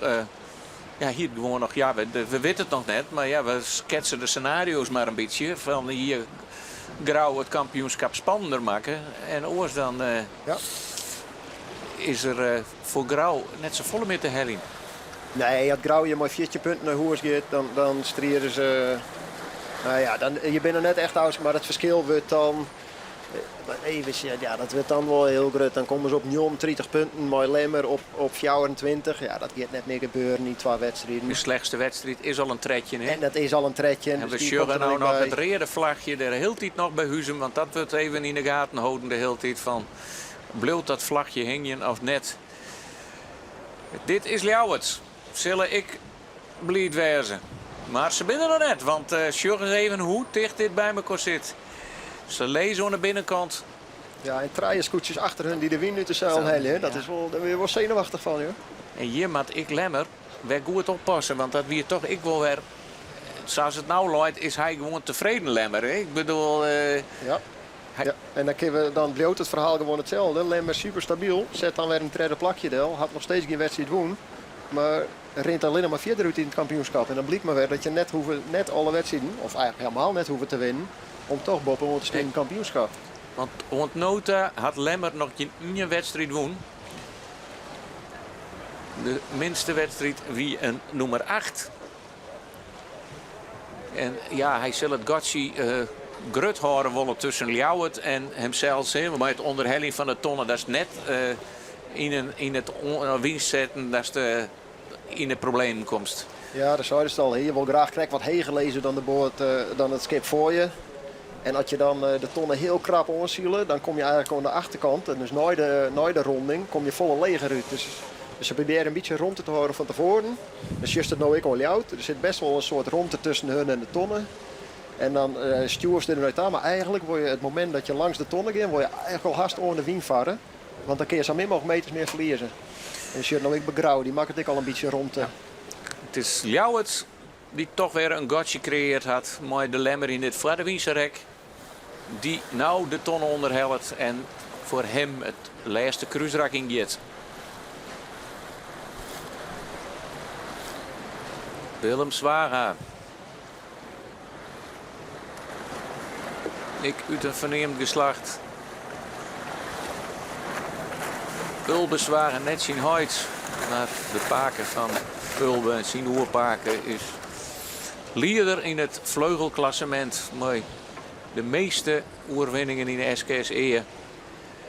En dit gaat heel behouden. Het komt wel heel leeg uit. Het komt wel leeg uit. Hè? Die komt wel heel leeg uit. Voor Lemmer misschien. Als ze een goede ronding gaan, dan zal dit een beetje rond eigenlijk. En Lemmer zit er 4 graag achter om daar gebruik van te maken. Ja, dat is wat saai. Dus als er dan te dicht op zit en dan Mooiste net achterop botsen natuurlijk. En de mooiste ton ik net rijden, dus dan mast er wel onder. En dan had je een kans. En op deze manier, ja, dan had ze misschien, maar dat een beetje mooi zit. Het is net zo groot, maar had ze misschien nog een kans komen om een slagje te slaan in het laatste cruisak. En je ziet dat de orenscootjes nog maar krek uit het orencruisak binnen. En dat verschil met toch wel weer grut. Ondertussen ja, zeggen wij de boom van de Lemsterbaai. Want we zien het bij Lemmer dat toch lang war een tussenslagje maken had. Wil ze de hele tijd volle via de tros zetten. Ja. Hij ze er nou voor kiezen om even de slagje zat te maken en dan boppende oren te blijven. Hè? Dat denk ik wel. Ik denk hij loopt 400 meter voor. Je hoeft geen risico, of hij loopt een hele kilometer voor zijn. Hij hoeft natuurlijk geen risico te nemen. Hij positioneert hem gewoon tussen de chinstander en de finish. Dan krijgt hij altijd de winnen eerst. Dan is het net zo dat hij verrast wordt in toch een wondervlaag. We zeggen dat Langwaar een hartstikke mooie wien had op dit moment. Komt heger uit als Ljouwert, Light heger. Grauw en dan ken ik wat heger al hier. Het is Ljouwert het nog wel een aardig god. Ze hebben al heger op stuurboord. Dus er zit nog wat in. Er kan nog, zeker bij deze fjouwer, ze hadden ook geen wien. We zien gewoon Langwaar dat ze wat meer wien hadden. Die ben al wat verderop in het cruisak. Hoe komt hij in? Hier gebeurt nog wat. Ljouwert had het regel, Lemmer draait steeds meer op. Die moet nog wel een beetje vallen hebben, want die had denk ik wat meer last van Grauw dan Grauw van Lemmer, want het gatje is wat grutter. En nou is het heel wichtig natuurlijk hoe heeg Wollenscootje. Maar ja, die goed, ze zullen de tacticus nog aan het werk houden, maar ja, welke slag ik mooi zie, dat kan haast net meer mis, hè? Voor Langwaar, op dit moment zoek ik wel tacticus wezen wel en adviseur op Langwaar. Ik denk dat ik van nou hier ook wel een goede. Van hier zoals het kennen. Van nou hier zoals het kennen, denk ik. Ja, dat wordt wel een overwinning. De Jouwer, ik een degelijke wedstrijd. Zesde plak.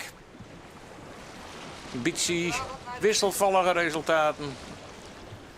Maar je wordt er toch weer mooi bij.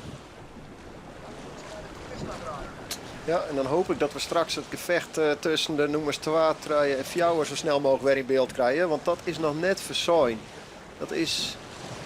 Er zit nog kansen in. Ik denk dat Lemmer nog heel wat onvallen kan op Ljouwert. Dit is de achterhoede. En die, ja, zo zei de achterhoede helder als de voorhoede in. Maar het is andersom. En hier is Ljouwert, denk ik. Of is dit Langwaar al, hè? Oh nee, dit is het verschil tussen Ljouwert en Lemmer. Ja. Maar Lemmer loopt wat heger. En Ljouwert maakt ik nog wat heger. Maar het gat is grut, hè? Het gat is grut. Ja, het gat is grut. En dat Ljouwert aan Trodewinken en dan in één keer de finish onrennen kan. Ga dan net helemaal zien waar de finish erin loopt. Die loopt heel bij de bopperste ton. Nou ja, een beetje ter richten van tussen de twee. Okay, bopperste ton bij het stroom, bij het publiek. Ja, dat ken je het mooi. Ja. Ja, maar dan kiezen ze waarschijnlijk straks maar de volgende slag komen ze een heel heen. En hier sjuggen we de finishlijn. En maar ik nog ergens de kotter ha. Die, oh nee, er wordt filmt van de kotter, dus dit moet hem wezen.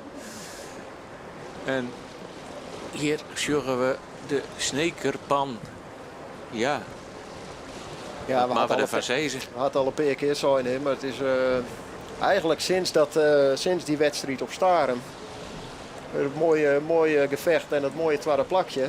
Dat hier eigenlijk de opmaat wijzen maakt voor een mooi eindschot. En dan misschien nog een eerste, tweede, derde, vierde plakje in totaalklassement. Maar nou, ja.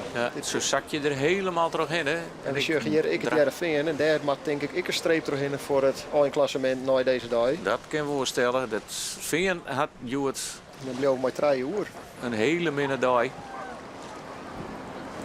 Draaien en dan hing het er vanaf wat protest trok je het, want anders hebben we nog 2 uur.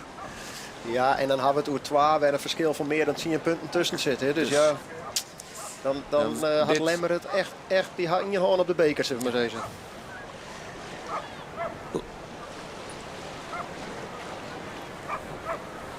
En als Grauw nou Huzem voorlid, zou dat nog helpen? Denk je in de beslissing van Huzem? Ja, dat weet ik dus net. Ik weet net zo goed wat de onderlinge verhoudingen binnen. Het zal koor net nooit leven staan, maar als ze al een keer een akkefietje hoort, dan zoek ze kinderen van nou, ik protesteer hem. Ik kan me voorstellen als die baan heel neutraal is of net dat ze Je bent voor het kampioenschap, we vinden het heel vervelend. Misschien we dat internationaal ik, dat er zulke verhoudingen binnen. Zoals toen als met de fjouwer hier bij de Olympische Spelen in Tokio Ja. dit flikt en nou krijgt het. Ja, dat zien we voor. En we zien ook dat het een beetje dezelfde mensen binnen die dan vaak dezelfde fouten maken. En dat ze dat te vaak nog op een gegeven moment griep je gewoon in en je protesteren. Ja. En dit binnen meesten we de spieren al helemaal los kennen. Want zij je in een vliegende vaart, want we zien ik weer een hele mooie wienpoester. Komt lang waar, ja, nog een liedslagje of kennen ze de lijn al onzielen? Nee, ze kennen de lijn waarschijnlijk al onzielen. Ja, dit is fantastisch. Dit is fantastisch. Je maar even steen al hier op het strand. Klap maar even voor deze mensen, want dit is wonderbaarlijk.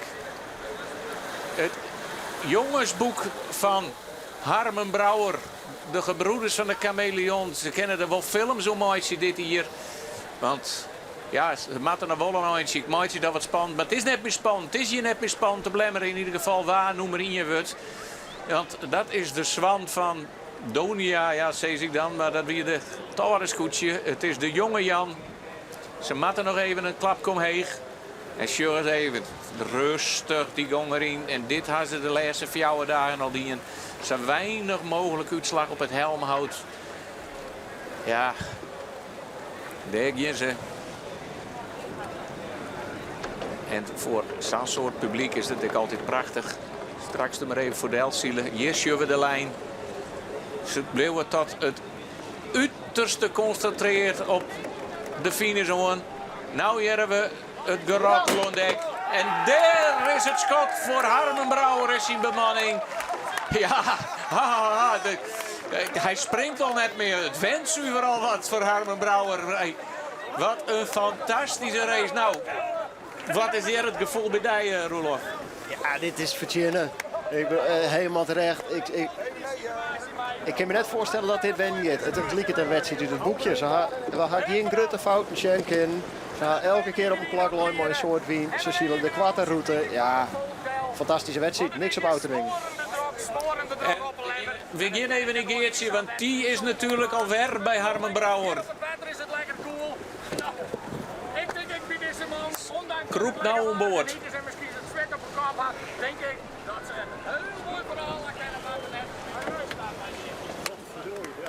Harmen Brouwer. Was die weer? Ja, we hebben een abonnement. Ongelooflijk. Hebben we ook een beetje rjocht op elkaar, Geertje? Ja, wij wel. Maar ik haast niet eten te hè? Godverdorie, ongelooflijk. Weer een prachtige start. Ja, de wien draaide helemaal uit de start wij. Bof, hoe staag, hoe stuurboord en het weer treinen. En ja, fantastisch. Mooi man. Je weer nu die startlijnen heen en je liet hem weer omvallen, even dippen en toen een fantastische start. Ja, klopt. Dat ging net helemaal zoals het moest, maar goed, ja, het pakte super uit en ja, hartstikke blij man. De trainer vrij. Machtig. En wat ook gewoon mooi hè. Hey. Ja, super. De treden op Riegen en de vierde totaal. Ja, ongelooflijk. Wie dat ooit dacht. Ongelooflijk. Ik net in ieder geval. Nee, dit is heel bijzonder. Heel bijzonder en fantastisch leuk om uit te maken. Wat geweldig. Geef me even rug erop, Pieter Jan, ja? Ja, je moet even bij het publiek delen, hè? Ze moet even van hem klappen kennen. Oh man. Wat een gek. Super, helemaal top. Wat vindt de bemanning hiervan? Wat vindt de bemanning hiervan? Wat is de rest toch? Nee, maar deze overwinning is, ik voor onze verhaal en voor de band en zo, die verzwaren ze fantastisch en we zijn gewoon een team als je al en dat is gewoon, dus 14 dagen is dat super leuk om uit te maken en ja, dat brengt ik dit resultaat, maar zeg maar, denk ik. En we zitten er gewoon bij, we doen mooi, we hebben alles nog voor te vechten, voor het podium, dus ja, we gingen gewoon morgen wel eens jonk in de best om erbij te zitten en er werd een goede klassering te varen, want ja, dit verveelt nooit. Machtig. Nee, en de dost voor de eerste keer mooi als skipper en dan 4 keer winnen. Het is zelf in de gaten hoe uniek dat dit is. Nou, vanmorgen, maar wie ik Gerrit Pietersma praat ik even en die zei jongen, je hebt heel 3 keer gewonnen. Dat is godverdorie uniek jongen. Door je best had de kappen bij zei en Ja, dat doe ik. Maar ja, dat besefte ik vanmorgen van eten even. Ja, nou werk ik. Ik snap het echt, ja. Geweldig, echt weer een keertje. Dus zei ik snap er niks van, maar ik snap het wel. Je ziet gewoon heel knap. Zielen ik fantastisch. Alleen nog, ja, het is gewoon heel bijzonder. Het eerste hier Sa en dan Safara, het is fantastisch. En we zielen goed, dat is absoluut weer.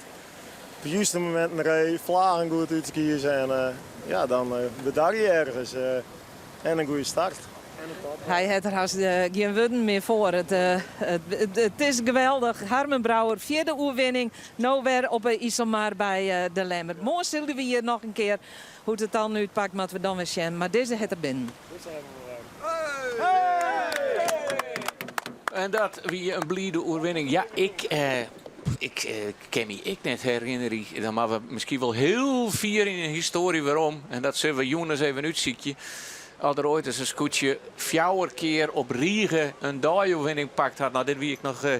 ja, dit is fantastisch. Dit is 3 of 4 in. En daar wie het schot voor Ljouwert. En die zullen ik blied wezen. Die komt hier als tweede oer de streek. Willem Zwaga. Ik nog net een heel gelukkig kampioenschap.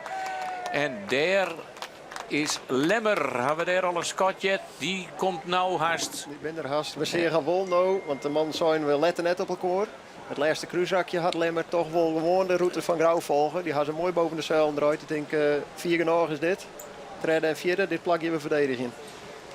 Dus ik tactisch zielt en ja, die neemt toch een heel groot voorschot op zijn kampioenschap hier. Ja, en ze ben blied. Ik bedoel, een degelijke race ik weer, hè? Kampioenswaardig. Ik bedoel, ik net heel fijn nu te start was, maar hij helpt aardig op. En dan zullen we daar Grauwen. Dan worden we straks benijd. Die wordt natuurlijk weer Lemmer die als strijder door de streek ging. En dan komt het vlagje nog bij Huzum. Daar gaan we straks op letten. Dat zullen we van Bob net, maar dat zullen we hier wel. Tenminste, hier zullen we Grauw. Die komt nou op de streek gaan. Ja, die zal gemengde gevoelens hebben over deze dag. Die hebben het zelf net helemaal in de hand. Maar wij zullen straks even bij Huzum zien. Ja, een zonnig handje omheen. En het vlagje hong aan de orenkant. Dus ja, die maar we even bespeuren. Het is eruit, nevens mij. Of zeg ik het erachter nog hingen? Safir, als ik het zeg, is de vlaggen eruit bij de Lemmer. Dat betekent dat het kampioenschap toch nog wel heel spannend is. Ja, protest is voor het helle terug Huzum. Ja, het verschil weer van de morgen 4,7 punten tussen Lemmer en Grauw. Zit nu duin achter elkaar, wordt 6,7. Dus morgen hebben we eigenlijk dezelfde situatie. Dat verschil is hetzelfde. Het is nog lekker spannend. Behalve dat Langwaar een puntje dichterbij komen is. En nou, dan maakt het kampioenschap spannend. En Geertje is bij Willem Zwaga. En die jouwt even zijn verhaal over deze wedstrijd. Nou, het publiek. Willem Zwaga, skipper van Ljouwert. Tweede jood. Nou, een hele mooie wedstrijd. Langwaar weer gewoon net te bezielen. Nou, op zich komt hem redelijk bij horen, maar je wil ook net het volle risico nemen. Dus op een game kregen we heel min. Zijn er nou, dat doen we even een slagje proberen, maar moet je eigenlijk gewoon net doen. Nee, dat we in dat cruiserek hierin krijgen. Maar de wien weer heel skifterig. Ja, heel skifterig. Ja, de Goppen zie ik weer in de dekslaan, joh. Maar nee, heel blij mee. Ja, super. Ja, mooi shield. Ja, heel mooi shield. En ook hoor ik gewoon lekker zielen letten. Ik mij lang waren Shannon een gotje krijgen en geen knieperij en dingen. Dus nee, prachtig. Ja, het gaat de tweede helft beter dan de eerste helft. Ja, een beetje meer geluk. Zo hier natuurlijk. Is dat alleen een geluk, Willem? Ja, dat herinner ik wel. Dat is het. Maar nou, hij stuurde wat starten. Dat is de enige. We konden bij de start komen en op bak wordt weer een hele soort skip en die kwam er net doorheen. Dus Grauw die moest draaien en die maakt het voor een gotje. Ja, dat is even een gelukje natuurlijk. Dus dan konden wij met stuurboord op gang starten. Ja, als dat er net is, dan heeft het een hele hoge uitslag. Maar de startleider ik stuurboord in? Ja, nou, de koers net een normale start erin krijgen. Het skipt het wel zo. Het is ongelooflijk dat het lukt is. En ja, je kan die start wel weer uitknallen en dan weer. Maar het heeft de hele dag geweest. Dus nee, complimenten voor de commissie hoe ze dat dienen. Nou, en een soort publiek die je me mooie zielsjongen heeft. Achter je wie ik nog genoeg strijd, maar daar heb je me ooit geen last van. Nee, Nee, maar het is vol. Oh, zeg maar, het kan gauw weer roos, hè? Dan zijn we dichtbij en dan kan Abel wat vervlokt wordt. Maar ja, daar hebben we het hartstikke goed in. Weinig fouten maken, dus ik ben hartstikke blij. Ja, dan knip je hem wel even. Nou, natuurlijk. Je wil het lauws de hele tijd op bewijs zielen. En dan doe je dat ik. Met een rakje letter is het weer heel oors. Dan komen we dan, toen krijg wie pikt hem het best op. Maar het is wel makkelijker als het voorop luist. Dan draait het wel mooi. En dan, dan krijg je hem samen in. En dan de Chuck Lemmer opsteken. Ja, hij krijgt hem samen en ik wel in. Maar dat was dan net lower natuurlijk. Ja, dan vlok ik heel wat bij hoor. En dan, een minuut later dan luidt er weer bij die in lijn wissel. Dus het is... En ken Abel daar een beetje hoor? Ik ken de beter hoor als ik. Ja. Maar ja, die had ik meer zielenhoeren dan mij natuurlijk, in die Lietse bootjes. Dus, maar als je in die Lietse schipjes, dan klapt het gewoon put. En dan, maar ja, dat hoe wij net er waren. We kunnen net de oer al opdraaien. Dus het is constant keuzes, maar als je draait er wel op of net. Dus dat hebben Joet beter die en de rest van de week. Precies. Lok wezen maar dit mooie tweede plak. Ja, en die verrekte Harmen, hè? Ja, alweer hè? Dat vergeet ik niet. Jonas en mijn praten. Maar. De start hè? Ja, dat er heel goed. Heel goed. Dus, nee, hartstikke best.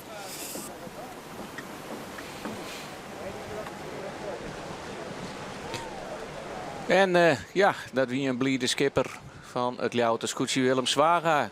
Ik een mooie dag er even bij. Wil ze nou Scott op Scott klinkt de hele tijd. En dan ben ze haast al je binnen.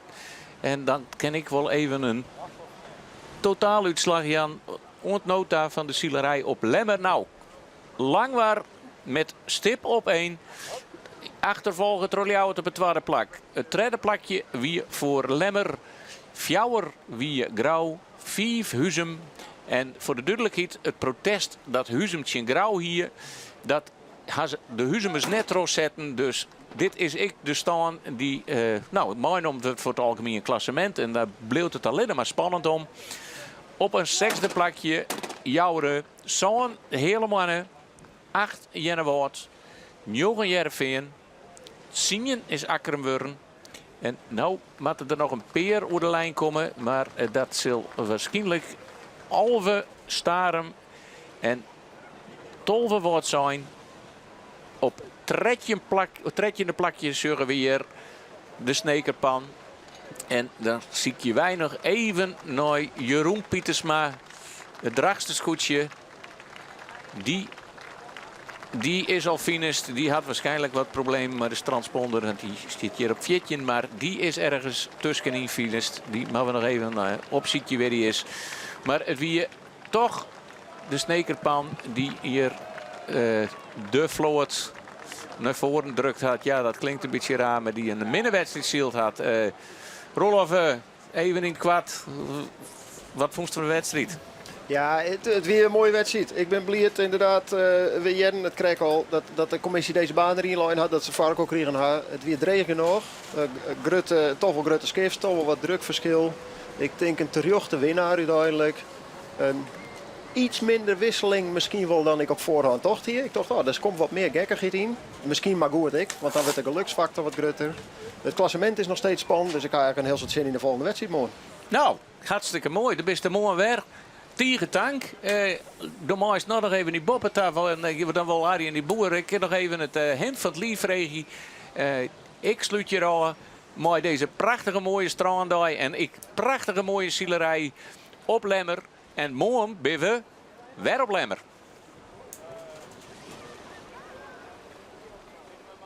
Dit programma waard mij mogelijk maken door bouwgroep Dijkstra Draaisma, FB Oranjewoud, Rabobank en Haima Hielkema.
Snik zie ik dat het niet meer vertellen. Deze droomwereld gaat worden van mij.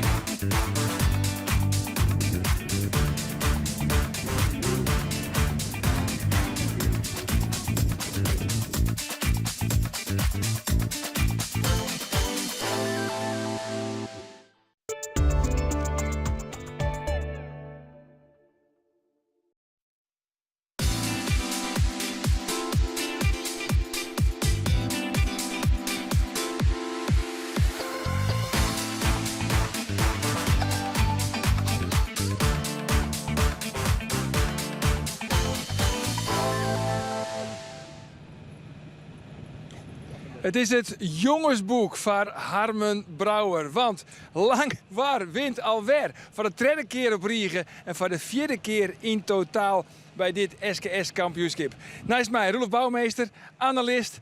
Ja, het is een sprookje voor Harmen. Ja, nou, ze zielen fantastisch. Ik vind het fantastisch om te zien hoe ze erop reageren. En hij zit er helemaal in, beleeft het helemaal.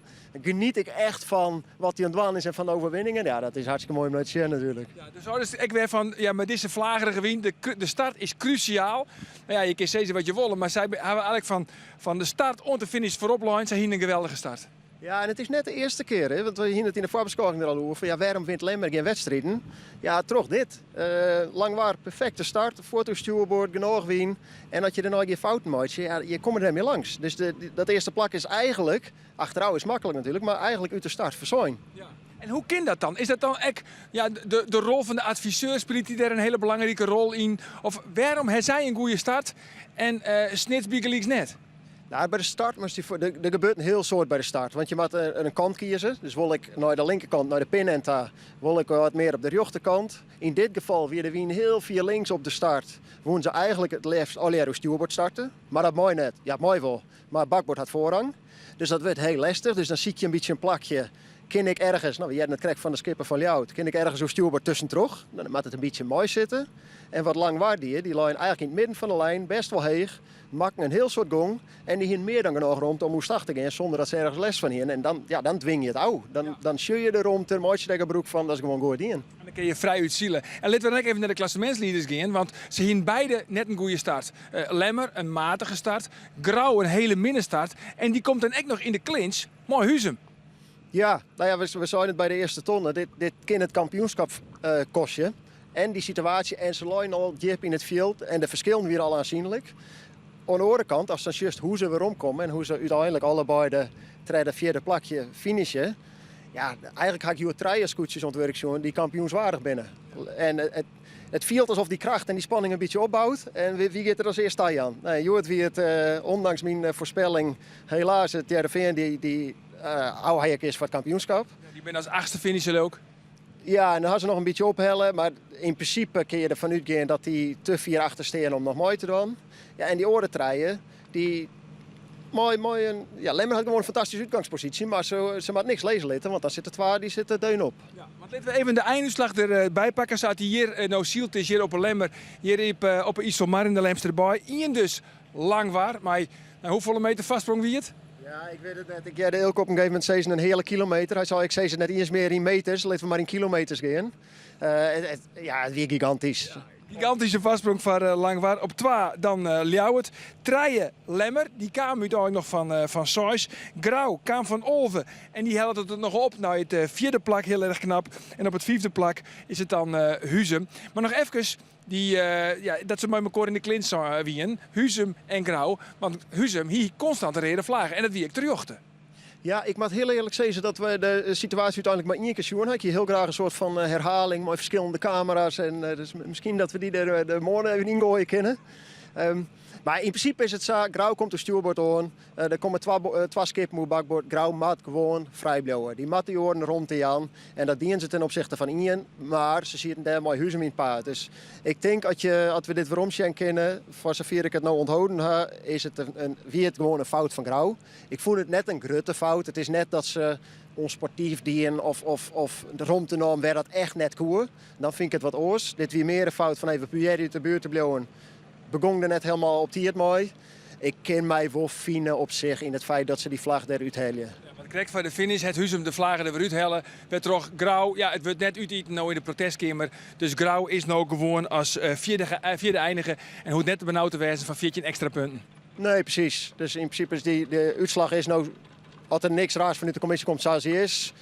Ja, en wat ik zei, ik kan me daar op zich wel in vinden. En voor het kampioenschap is dat echt volle spannender natuurlijk. Voor het kampioenschap is volle better. Ja, voor de neutrale taskhouder denk ik alleen maar mooi. Het verschil is uiteindelijk maar 1 puntje uitdoen. En Langwaard komt, wat is het, 1,9 of 1,1 mag ik zeggen. Die komt een beetje dichterbij. Zeg ons eventjes snel jongens, want we hebben het wel op kaart staan denk ik. Op 1 dus nou in het klassement is het Lemmer met 24 punten.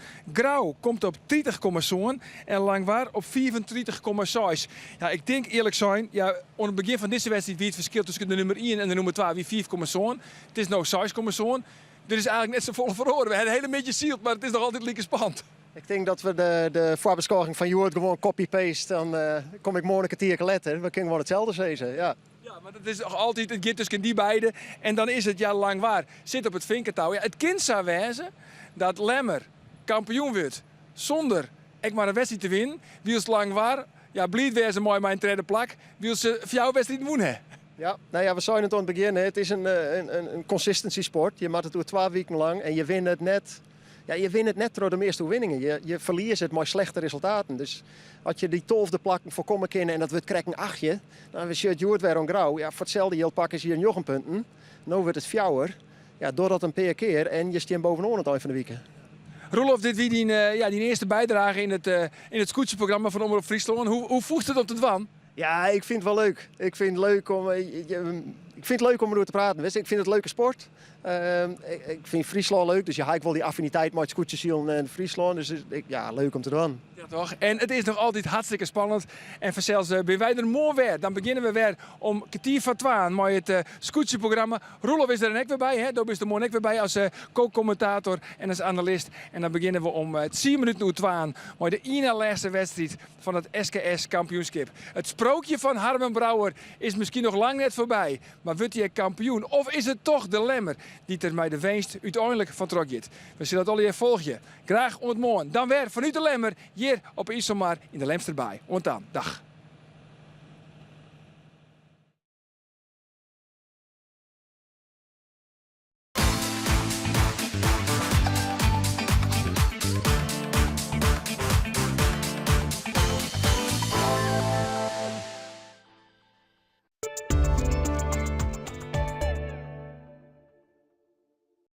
Het vierleppen, dat jost bij Omroep Friesland. De hele simmer jost de beste sprongen op uw extra livestreams. Het twakkampje in de Hollanders, het Koningsleppen, de NFM en het NK. Omroep Friesland, die is erbij. Sjog het op omroepfriesland.nl/vierleppen en op de Omroep app.